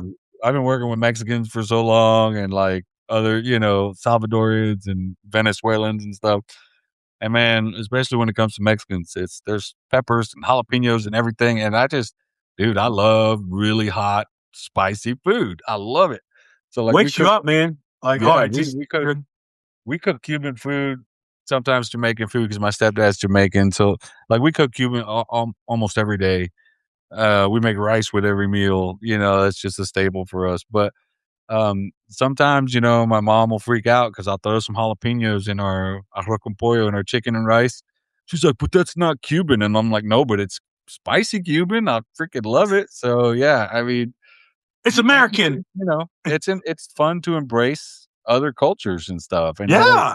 I get the biggest kick out of it, going we have so many friends from, like, Honduras and Mexico, and, like, we go to their birthday parties, and it's like that, like, you're like, "When is this gonna end? Like, I gotta go home, I'm so tired," like, you know what I mean? We've been drinking all day, it's 3 in the morning. Oh my When's god, it yeah, gonna dude. end? Yeah, it's like that. It's fun. Yeah. I work with a lot of Mexican guys and some Salvadorians when I was in LA, and I got invited to some of those gatherings, like, oh my god. I was like, "Oh, yeah, we show." I was like showed up about 6. I was like, "So what, we be done by 9?" They just look at me and laugh. I was like, it's like, "What? It's about 3 hours?" Oh, Yeah. Yeah. I was Yeah, like, you "Oh, get so we visiting. Oh, okay. yeah. Okay. Yeah, anytime I go, I make sure I'm wearing something comfortable, or I can at least change into comfortable shoes or something, because I am not walking around in boots or whatever all day like that for 12 hours straight with a bunch of Oh people my god. partying. There's no way. But yeah, I mean, you try to enjoy everything. You try to, have a good time, and we learn from each other. Like, we rag on each other's Spanish, and stuff like that, and, we ask each other what there's different slang words mean because, we all have different stuff, and, this while we have a lot of similarities, it's what they call Latinidad, right? Where we Yeah. share a lot of different things. We're also vastly different, Puerto Mm. Ricans and Cubans, we're all in the Caribbean, and Puerto Ricans and Cubans and Dominicans, we might all sound like we're speaking the same Spanish and stuff, and we might all have some of the same dishes, but culturally and things like that, we're very, very different. And it's just kind of it's pretty cool, because like I was thinking about this the other day because my mom's Cuban and my stepdad's Jamaican, and Cuba and Jamaica are neighbors. And I thought, man, what are the odds of that? That my mom meets a Jamaican guy not in Cuba, not in Jamaica, not in New Jersey or Miami, but in Texas of all places, and they got married, and they've been together for the last 30 years, and I'm like, it's just so weird how 2 countries so close to each other, and these 2 met 1,000 miles away in some random place in Texas, and it's just I think it's cool, it's Yeah. amazing. That's one of the things I love about this country. Like, I tell people I love my country. I love this country, and I will defend it from a foreign invasion with my life. I'm not a fan of my government, but No. what makes my country for me, what makes my country are the people, my family, my friends, my neighbors, the diversity in my neighborhood, that's what makes for me, that's what makes this country a great country. I grew up in Jersey in Union City, very diverse community, a block from the projects. Like, we had friends up in the projects. We raised hell in the projects. We did all kinds of stuff and all kinds of trouble. And like, we were like a rainbow coalition of really Yeah. mean, or not mean, but like dumbass children who were always getting in trouble, up until I was like 13 years old. We were just always, on the bus going to another part of town, getting in trouble, coming back home, getting yelled at, blah, blah. And like, it was just so much fun. And, I moved to Miami for a while, very white. It was Cuban. It was cool. Didn't Yeah. have to speak English. I thought that was fun. But then, when I came to Texas, that was the shell shock, right? Like, you went from city to Texas, and Houston is a big city, but it's really sprawled out, and it was a Yep. huge culture shock. But then is when I started getting older, started working, that I realized just how diverse Texas is and how diverse the city of Houston is. There's like, can't remember what it was, like 120 something languages spoken here in Mhm. Houston. I'm just Yep. like blown away by it. There's like, we have a little Cuban area, we have a Asian area, we have an Indian area in town, like, it's Italian area. It's really fun. You can just go do whatever and just Yeah. enjoy it with other people. I mean, I had a similar experience, like, growing up in Hawaii, because I went to public school and, my father, worked in the federal government, but he worked in the National Weather Service. So, he didn't work in the, like, state or anything like that. Yeah, yeah. And, I mean, I went to, like, there was, like, maybe, like, 3 white boys and 2 and a white girl in my class out of, like, 40 kids. Wow. And so it's like Native Hawaiians, who are Samoan, and a lot of Asian folks, Yeah. and that's what I went to school with, and so like my experience in Kailua, Hawaii was vastly different going from like I was in there from kindergarten to like 5th grade.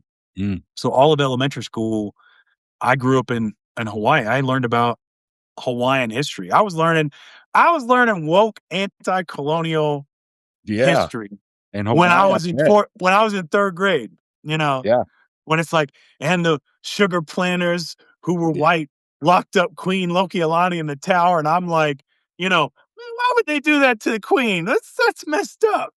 Yeah. So Yeah, so I think that would be an interesting education, man, like, from Hawaii because it's very anti-colonial, yeah, decolonized I country. that's Yeah. that's probably why I am the way I am is because I Sure. learned how to speak Native Hawaiian because that's what they taught us 3rd grade is like you learn how to count and then you learn certain phrases. And then, we took a field trip to Queen Lokialani's palace, Wow. and they, basically talk about, what happened to her. And, we learned about Kamehameha, King Kamehameha, and like all that stuff, and so then you go back, like we then moved to Texas, and that is just like a culture shock to me where I'm like, Yeah. I mean, I remember my school lunches, we didn't have, a lot of them here, they'll do the french fries, it's like that's your carb. No, ours was sticky rice, you know, Yeah. like, and that's so it's like I had rice all the way through, elementary school. And I got Yeah. here and it's like they didn't serve rice anymore. I'm like, man, where's the sticky rice? Like, Right. where's all the Asian food that I'm used to getting? Where's the pineapples that, you know, Yeah. and so I remember, they had the kids' day, because there were a lot of people that lived and they were Japanese, and they'd fly the blue and the pink fish. And I told my dad, I was like, "Hey, I want to have fish," because and it's for the kids. And he's like, "Well, you're not Japanese." So yeah, but I want the blue and the pink. So he's like, "All right." So he went and bought the fish for one for my sister and one for me. That's And cool. he'd fly them in the house outside the house. So because I didn't want to feel left out. You Yeah. know, so That's kinda like with me, like, when it comes to the food, it's we had black beans and rice with every meal, like, every dinner, and that's kinda how I still am. I can't cook a dinner without making black beans and rice. I have to. And my wife is all sometimes my wife will be like, "Man, I'm getting sick of rice." I'm like, "What's wrong with you? Sick of rice? Sacrilege." you can't get sick of rice. You just got to put different sauces on it. Yeah, Maybe some. she's a white girl from East Texas, so, So, Oh, yeah. mom, it was hard on my mom though because my mom was like, man, like I don't know what it was with her mom. My grandmother didn't cook or something. But I mean, if it was any more than like butter, salt, and dill, it was just like too much for my mom. Really? Oh yeah. So when I got out, I would get out the house. I was like, man, what is that? Oh, I was like chili. I was like, give me that, give me that, give me this. Yeah, you know. yeah, So but yeah, man, but honestly, like that's the America I want to live in. That's the America that I want to live in a place where somebody from Texas can be Cuban and meet a Jamaican, and then they get married, yeah, or Somalis that go to Minneapolis or Minnesota and, they can build a community, or like the Haitians in Springfield, Ohio. Like they come there where there was nothing there and they build a community. And I mean, you saw that in like Alexandria, Virginia with the Ethiopian community. I tried right, I right. tried Ethiopian food for the first time. I was at DCA in a break room. No idea what it was. It was and it was like in the bag room there, the break area was just a table right out. from the belt, right? It wasn't a separate room.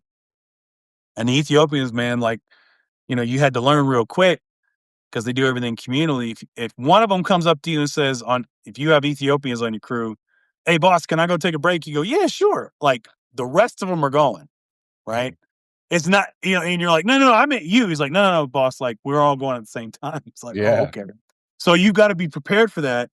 And they'll sit down and I mean, just rolled it out. They're doing the spread, and I'm looking at it like, man, what you got going on over here?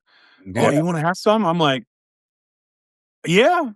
So, and I tried it, and I hit up my buddy, and I was like, man, I love Ethiopian food. Where can we get some? Yeah. you You know, know, it's funny how you mentioned that because, like, we get it when you see these communities, like you have Haitian communities, like in Colorado, for example. You have Little Italy in New York. You have the Irish neighborhoods. You have all this thing, right? And then there's always this discussion about assimilation. yeah, Again, we go back to Ben Franklin, and he had a big issue with Germans establishing their own little community. They're not going to assimilate. They're not going to learn the language. We're not going to understand their politics. Blah blah blah. But the thing about it is that U.S. society, particularly with the white racist, is you force these people into having to build communities like Italians. There's yeah, Little Italy in New York City because they were called the N word when they first came. They were, you know, told they weren't white. They were called every name in the book. Um, so they stuck to themselves. The Irish, same thing. You have Miami for Cubans. We also have Union City, New Jersey. They call that Havana on the Hudson because it's right on mhm, the Hudson River between New York and New Jersey. And that's what happens. You force people into these communities, and then they build these beautiful, vibrant communities with just great food and culture. And if not for that, if they were just to assimilate to this racist society they want you to assimilate to, you uh-huh. wouldn't have those things, right? Like, No, you wouldn't have had Ethiopian food. A no, lot of people would have never tried Cuban food or Italian food. Well, maybe Italian food, but not like real Italian food. yep, But yeah, it's I don't know why people have such an issue with that. Nobody goes to rural America and tells a bunch of white people they need to assimilate to Mexican culture because Texas used to be Mexico, right? Nobody says that. But yeah, I think I don't know, this whole debate about this assimilation nonsense and all that, I just think it's stupid, and I think that we're a better country for having these communities. So what if a bunch of Somalis live in Minneapolis or right. Haitians in Colorado? Who cares, And Like, and so what if they don't assimilate because that's, or whatever that means. Like, yeah, because it helps your culture thrive and grow. Like, I was telling somebody like one of the best things you can do, like if you're road warrior and you want to travel around, is you kind of figure out where because a lot of Sikhs are in trucking, yeah, right? right, right. Yeah, and so if you can find out, like, in a lot of their restaurants, you'll go to some out of the way gas station, that's like off the interstate. It's almost Yep, off, and then but and you'll go in, you're like, you look back, and there's like, a restaurant back there that's not advertised, that's for the Sikh truckers, and you can go get service, and you'll get a better meal than you would get like, oh, let me get this heated up burrito, and let me get this, let me get that, right. and you're like, "Damn, this is out here in, like, the middle of nowhere, Texas?"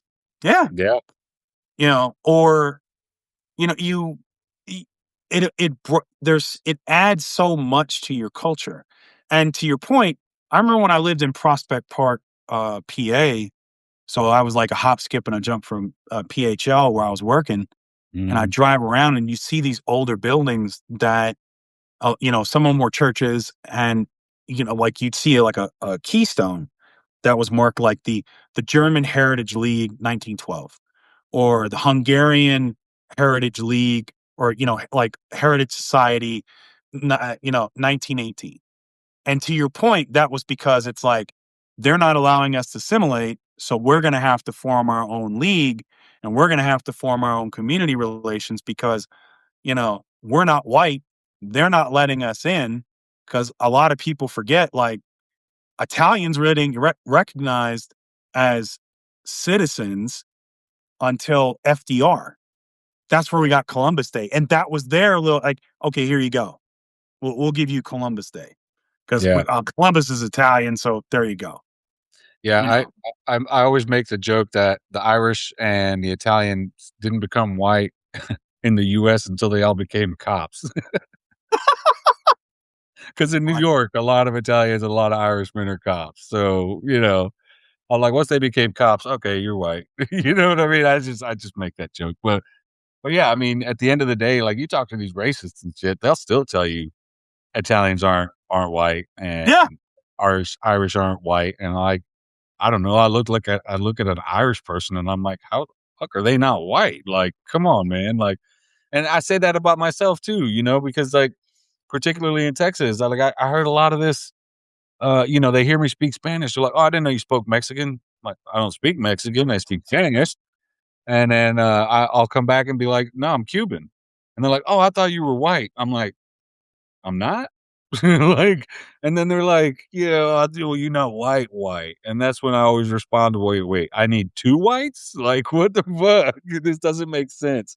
but see, but that you hit it right there on the head because that's the thing is like now is like these these Cuban Americans that think they're white. It's like here you're not like you're not in that club, Right, you know, right, and that's where you tear it down because to be honest, even though I on my father's side of the family, the name that bears my name, right? Like Poag, okay?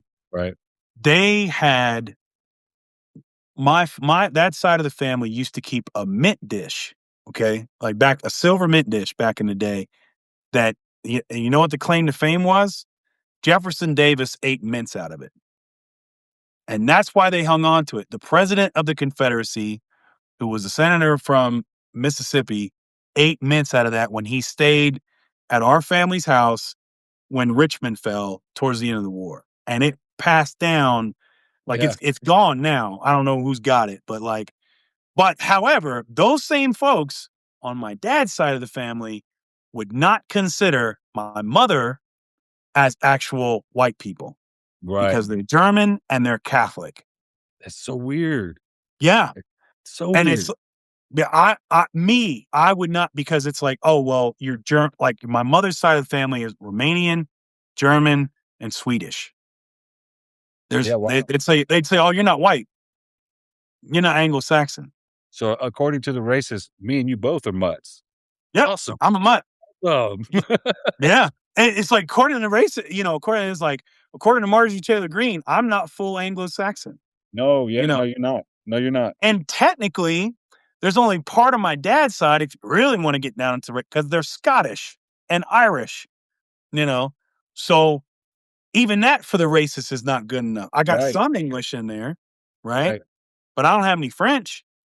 You know, Yeah, it's yeah. like I'm more mutt and subhuman white than white. Even I don't qualify, and Right, that's and how messed up racism is.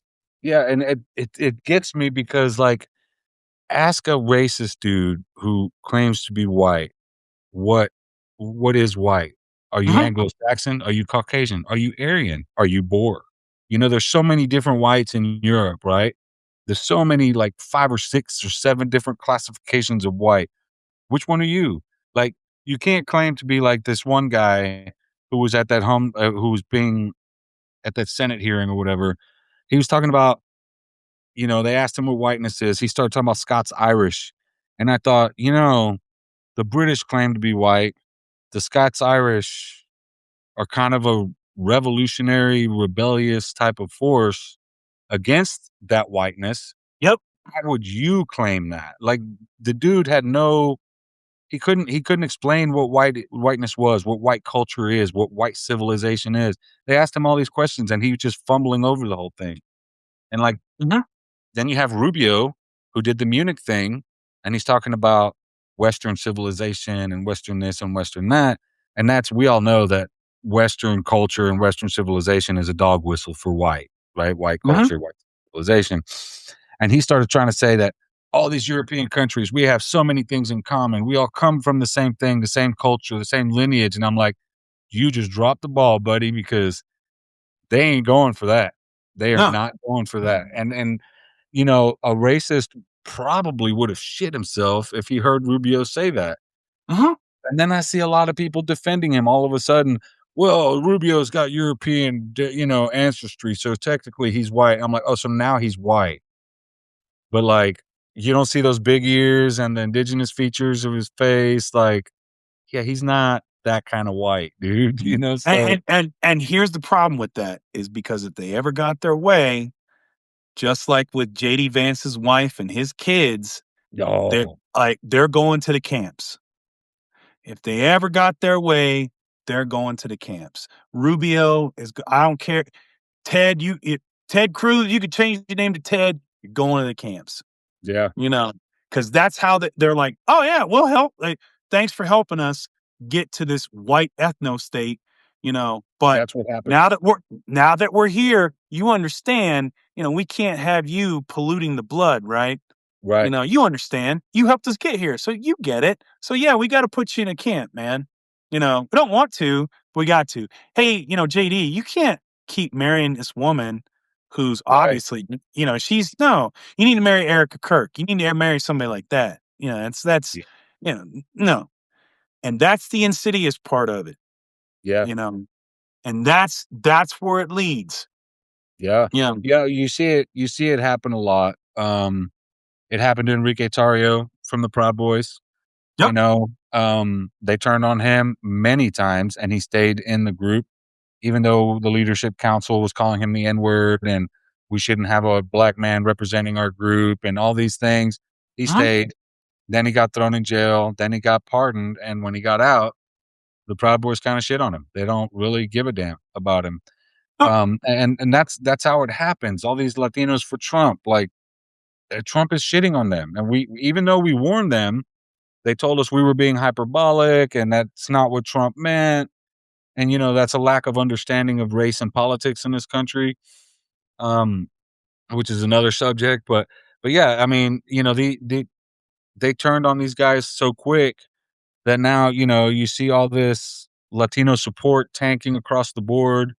The only ones that still supporting Trump are like the racists, like the white Cubans I'm talking about. A lot of them, lighter complexion Latinos, because we do have issues with colorism in our communities. It's not always racism, but we do have the issue with colorism. Black people have the issue with colorism, mhm, and you see that. But like to touch on this one thing real quick, that when it comes to a lot of Latinos, to a lot of immigrants, period, the children of immigrants. So for me, for example, my parents came here from Cuba. They had no understanding of race and politics in this country, right? All they know is Cuba. Um, they have nothing to teach us. They don't know that, like, hey, this is a racist dog whistle. When a white man says this is ugly. They knew racial slurs, right? When all the times my mom got called a spick, she knew what that meant. Um, but we don't get that knowledge. So a lot of first generation um immigrants or immigrant children w- will tend to lean to more conservative type of stuff. And then when you tell them like, dude, that's dangerous, mhm. you hear what he's saying when he's calling everybody criminals, like, no, no, no, no, you guys are just that's not what he meant. He's really just gonna go after criminals, not every Latino. And we're like, no, I'm trying to tell you, he's coming after all of y'all. They didn't listen. And I always say some people have to take the scenic route to get to where we are, Yep. and that's what happens. So yeah, we don't get that multi-generational education that like I learned a lot of it because I grew up around a lot of black kids. I was around other Yep. kids and like, they had black Jesus on the wall at their house. And I always thought that was funny. I didn't really understand what that really meant. Um Mhm. till one of my friend's moms explained it to me. And she was like, "Yeah, the first depiction of Jesus was Ethiopia, and he's black." Yep. I'm like, "No fucking way." You know what I mean? I was like, "No way." So the Jesus that's in the Catholic Church, that's not Jesus? She's like, "Hell no, that's not Jesus. That's white Jesus." I was like, "What the fuck?" And then, so Yeah, yeah, the old the the oldest gospels we have, the Gnostic gospels or the Gnostic, they come from Ethiopia in that area. What would be considered Ethiopia? You know, Yeah. and no, I cut you off, but yeah. No, no, I mean, that's kinda what it is, like, we just didn't have when it comes to the children of immigrants and stuff, just don't have that knowledge, and you see it a lot where they don't understand when you try to explain what a dog whistle is that, Mhm. you may not hear what it's meant to say, but the person it's meant for hears what it's meant to say. So, the racist knows what Donald Trump means when he says we're going after the criminals and he Mhm. keeps talking about specifically Latino immigrants. They're picking that up. He's going after Latinos, plain and simple. Yeah, and again, what and the hard reality of it is, man, is like, you know, for, conservative or right wing Hispanics and Latinos, I mean, the reality is like, as even what my politics are, and as outspoken as I am, I will always be more white than you to the racists because they'll Yeah. look at me and it's just, oh, he's misguided. Right. The woke got him, the feminist got him, but when he sees the truth, he'll come back around. Because I'm to them, the only thing that matters, the highest thing that matters to them about me is this. Yeah. That's And that's the reductiveness of it.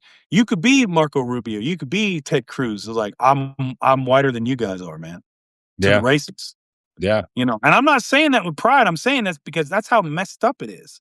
It is. Right. You know, Right. Yeah. you It's the you same thing with cannot be loyal enough to a right. racist. Like you can't. It's impossible. You Yeah. know. It's the same thing like when they all thought I was white, until I start speaking Spanish or until I tell them I'm Cuban. Uh, you know, then you see people's demeanor change Yeah. instantly, instantly. Hmm. If I get pulled over by a cop, mindful, respectful, whatever, hand him my license, demeanor changes right away. And Hmm. it's just a really fucked up thing to see. And it's like, bro, I'm still the same guy you pulled over 2 seconds ago. Like, That I don't get you it. were But being cool with, and all of a sudden, it's like, yeah, you know, all of a sudden it's man. where you going? Where you coming from? Got any drugs in the car? Like, dude, fuck out of here with that. I was in New Mexico and we got pulled over at a, because we drove down to Las Cruces. And so we were, you're within a certain mile of the border, right? They have the CBP stops, right? Customs Border Yeah, Patrol stop. So we pull over. I'm with my business partner. He's black, uh, black guy from Philly, and it's me. We pull over, roll the window down. Guy looks at me and then turns to him and says, "Hey, are you an American citizen?" Doesn't ask me that, yeah, right? But ask him that, you know. And my partner, Philly's like, "Yeah, I'm an American citizen." He's like, "Can I see your ID?" He's like, "No, you can't see my fucking ID because he's a cop. He's a former cop, right?" right, right, I just answer your question, you know, and the thing about it was like, we're driving along and there's silence and he's mad and all I can say is like, "Man, I don't know what to say. I'm sorry about that, bud. I hate that it's like that because we both knew what it was about. right. We both knew why it happened and it was fucked up. Yeah, But that's why it happened. Because I didn't." He goes, but just to let the tension out, he goes, "Yeah, you didn't ask for your ID." I was like, "I know. It's messed up. He didn't. You know, shouldn't be asked for IDs any damn way where right. we're at here. I mean, But again, it's yeah, his response gave him away as a U.S. citizen. Are you a citizen? Yes, I am. Can I see your ID? Fuck no. Okay, he must be a right, citizen because he knows that. Right. right, exactly. And but yeah, it wasn't. Hey, we're gonna need to see your IDs, gents. No, they Yeah, want to look at me. You know, then ask yeah, for mine. And I've it's been that way, like, I've been on, when I was in, college in Memphis, when I was freshman, this is back in the '90s, and we were rolling through Germantown, um, got out of a stop, because it was a drug quarter back then. It was me, the guys from hanging out from my dorms, 3 black guys and me, and we got out of it because 'cause I'm a clean cut looking ROTC kid, yeah, you know, and I'm driving the car, right? and he's looking in the back. I mean, he came up. The officer came up to the side with a shotgun, holding out on a traffic stop, and he Yeah. leaned down and he's looking in, and I could see him in the rearview mirror. But he gets to me, and he softens a little bit. He's like, "What are you doing out here?" I was like, "Oh, I'm like, "Oh, we're just going. We just came from a house party, sir. You been drinking?" "Oh, no, sir." He says, "Okay, well, y'all have a good night," and that was it. Yeah. And my friends were like, "Man, that never would have happened if you were here." Right. Like, you Yeah. know, Yeah. and they would have pulled us out of the car. We'd have been sitting on the curb, blah blah blah. Like, Yeah, I've had similar experiences like that with my black friends in the car. You know, it's just really scary how, the attitude towards someone else just because they're black or mhm, Mexican or Latino, whatever, it just changes. Like for me, like that's where the white privilege kicks in. If I'm in a car with a bunch of black people or whatever, a couple black friends, they'll forget I'm Latino because I'm white enough. They're gonna focus on the couple black guys, and that shit's weird. I don't get it, but like it's an implicit bias that a lot of people hold, and some people don't realize they have it. Some people yeah, do and weaponize it. yeah. The people I tend to think the people who don't realize they're being racist are typically liberals, and the people who do know they're being racist are the conservatives, and that's kind of the difference between the covert and the overt racist, right? I Um, think, yeah, yeah, go ahead. man.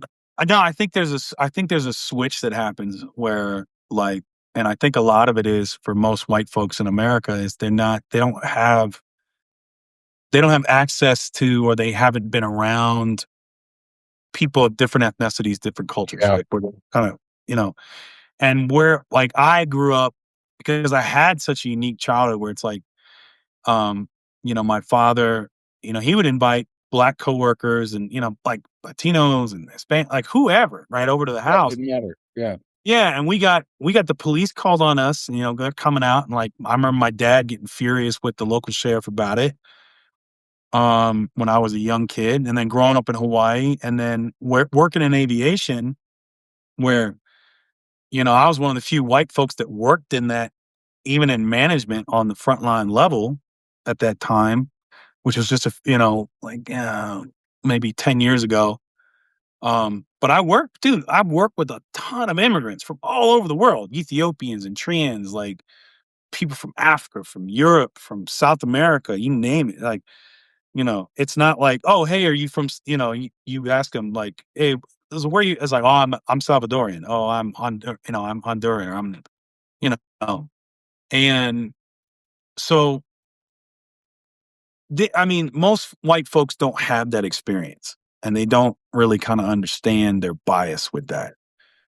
It's like they're trying to do well, but they don't understand just how baked in yeah, white supremacy really is in this culture, and how really where the thinking is.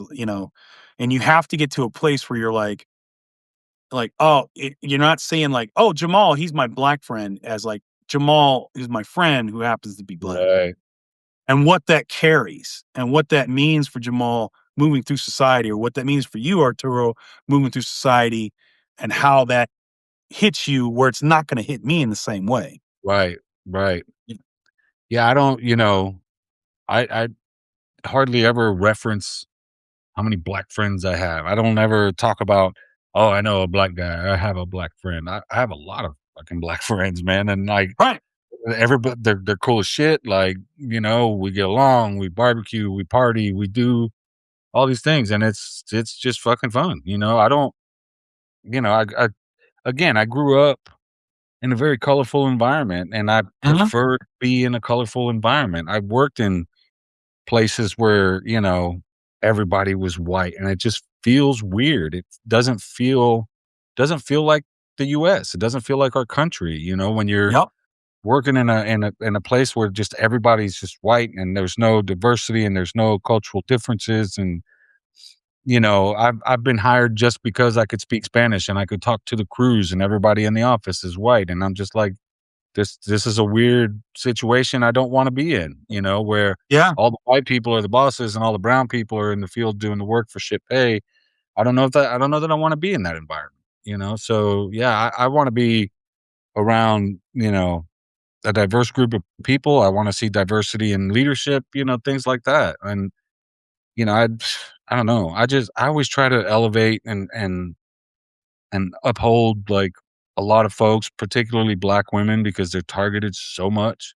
Oh my god, And yeah. and one of the things you guys probably notice about what I do is I hang out with a lot of Black women, and they're like my favorite people in the world. And I think that's because as a kid, I had a lot of my friends' moms that were always like looking out for us and like, kind of trying to lead us on a certain way, and they're trying to protect their kids. They don't want us to get their kids into certain situations, and we learn from that. We're like, okay, so we can't do this because that's going to put, this kid at risk and his mom's going to whoop my ass if he gets in trouble, So like you learn these things and then you learn the value of them as you get older, right? You really Mhm. start to learn what mom was trying to tell you. And you're just like, I've had Black mothers have the conversation about getting pulled over by cops, Yeah. with me, and I didn't realize I had that conversation till I got older. And when I got older, I realized, holy shit, I have had this conversation. Talking to Allison and even Marlon, he talks about having to have that conversation with his kids. And that's when I started realizing, like, holy shit, like I had some of my friends' moms have that conversation with me just to make sure I don't get their kids in trouble. And Mhm. it's like so weird that we have to live like that. It still pains me, that we have to be like, I don't know, just that way, so protective and defensive against the system because that's what we're always talking about, right? Cops are part of the system, Yeah. judges, school teachers, all that stuff. Like we always have to be really mindful of the harm we could do to other people. And it just blows me away how some people just don't give a damn. And that's I mean, and that's why it is kind of like, you know, I don't wanna say it's a privilege but it kinda is, I don't have a better word Right. for it, like, if you get invited to the cookout, right? Like, if you get Yeah. as a white person, if you Yeah. get that if you get that stuff opened up to you, you know, because there is that protectiveness, because it's like you like, again, there is that separation, right? You and I've worked in those environments where it's like, it's white folks in the office, there's people of color, and immigrants outside. And white folks don't wanna go out there because it feels uncomfortable to them, and it feels like, where and but how you break that down is you you pull in you pull in those folks, like, especially if you're white. You pull in those folks, you have those conversations, you go into, like, and you try to understand why this is the way it is, man. And like, I mean, I've had to have those conversations with, black employees where, like, I might have addressed them too harshly and they took it a certain way because, well, there's that white black dynamic, Right. and then I had to have enough wherewithal to say, "Hey, you know what? Let's back up. Let's pause. Yeah. Right. Let's chop it up." I'm not trying, I've had to do that with immigrants, like, where I put a little bass in my voice, Mhm. didn't mean to, but and they're like, "You're not gonna disrespect me as a man," and I'm like, "Whoa, whoa, whoa, whoa. I'm not trying to have that conversation. Like, this is Yeah, this yeah, is a yeah. work conversation." But you have to be aware of that. You have to be cognizant of it, and you have to switch it up, right? Yeah. And whereas, maybe if like it's if it's between a black man and a black man, they're not going to have like there's not that implicit kind of thing, you know. Yeah. But what that opens up for you is like you start to realize that people aren't stereotypes. They're not just the little, well, Latinos vote like this and Hispanics vote Right. like this and blah blah Right. blah. It's like you start to realize like, oh man, they're just folks. Right. You know? With issues, right, that have to, Yeah. issues they want addressed. Right, right. And Yeah, and like where you need to you take that, and I'll let you jump in, is like, you take the next step if you're white is like, you can't just say, "Well, I don't see color," No, man, because Yeah, of the country, they carry a baggage you don't have to y carry as a white person. You right, gotta be aware of that, right? There's a burden, an unfair burden that's placed on folks like you and other folks of color, or women. And once you understand, you got to keep that aware when you're dealing with people. You're like, oh yeah, I mean, they are folks, and they're just like everyone else, except for this. right, right, Yeah, and to say that you don't see color is, basically you admitting that you refuse to acknowledge systems of oppression. You know, right. you that you refuse to acknowledge the history. You refuse to acknowledge, you know, how recent all these things were. Marlon recently posted how he was he grew up in Jim Crow. He's in his like mid 60s, I think, and he said he was, coming out of junior high when the Civil Rights Act passed. There was a lot of like Jim Crow stuff that was still around up until the year before I was born, like 1973. You know, you you Yeah, you look at um people who passed Jim Crow legislation were still in Congress in the 60s. People who came up during Jim Crow were still in Congress in the 2000s.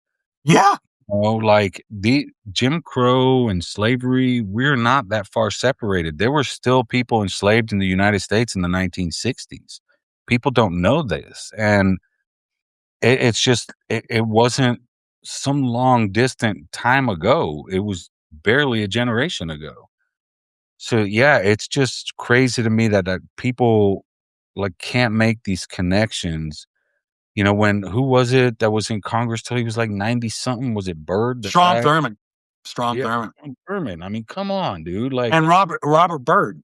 yeah, You know, Byrd, these guys were straight segregationists, like, they were still in power in the '90s and 2000s, like, come on, man, I was in I my 20s when they died, you I want know?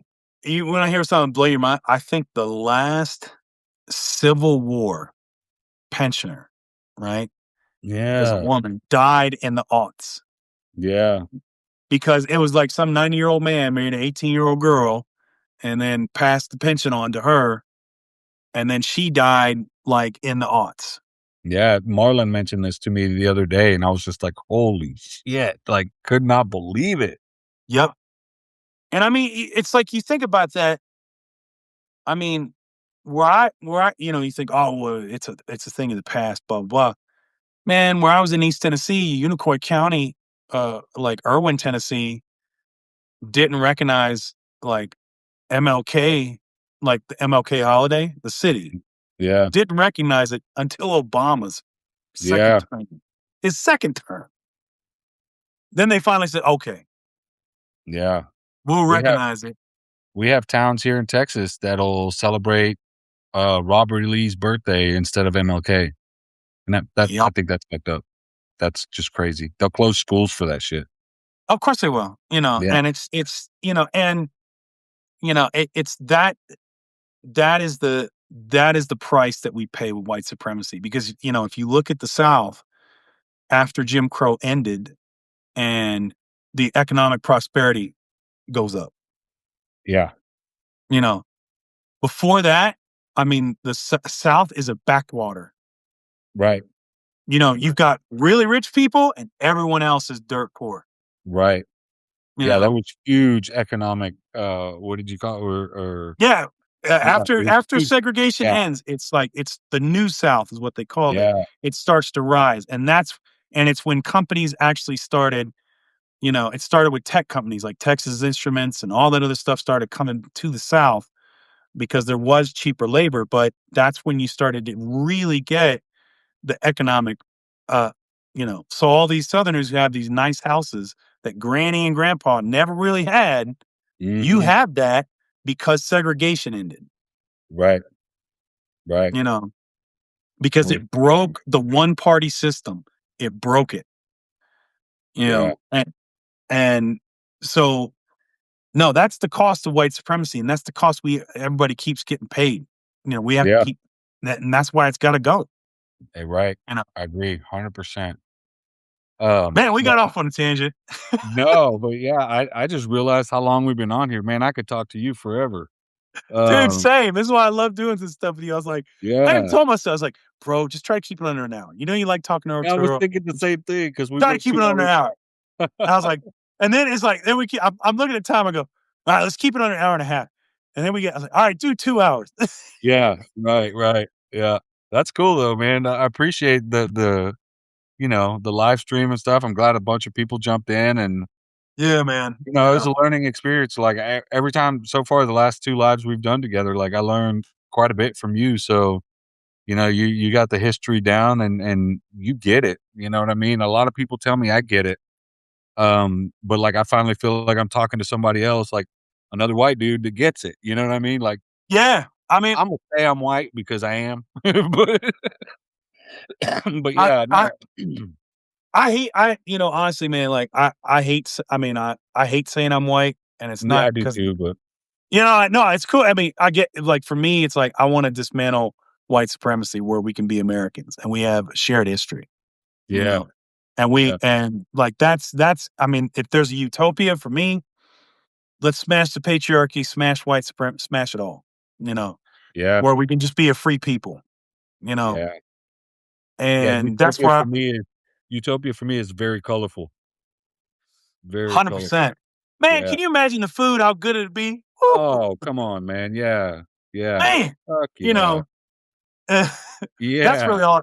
That's my shameful secret. I just want better food. That's why I want to smash the the white supremacy. That's a good enough reason right there. On that note, brother, as Alright, it's man. always a pleasure. Sure. Thank you, everybody. I Thanks, appreciate guys. y'all. Bye. Bye.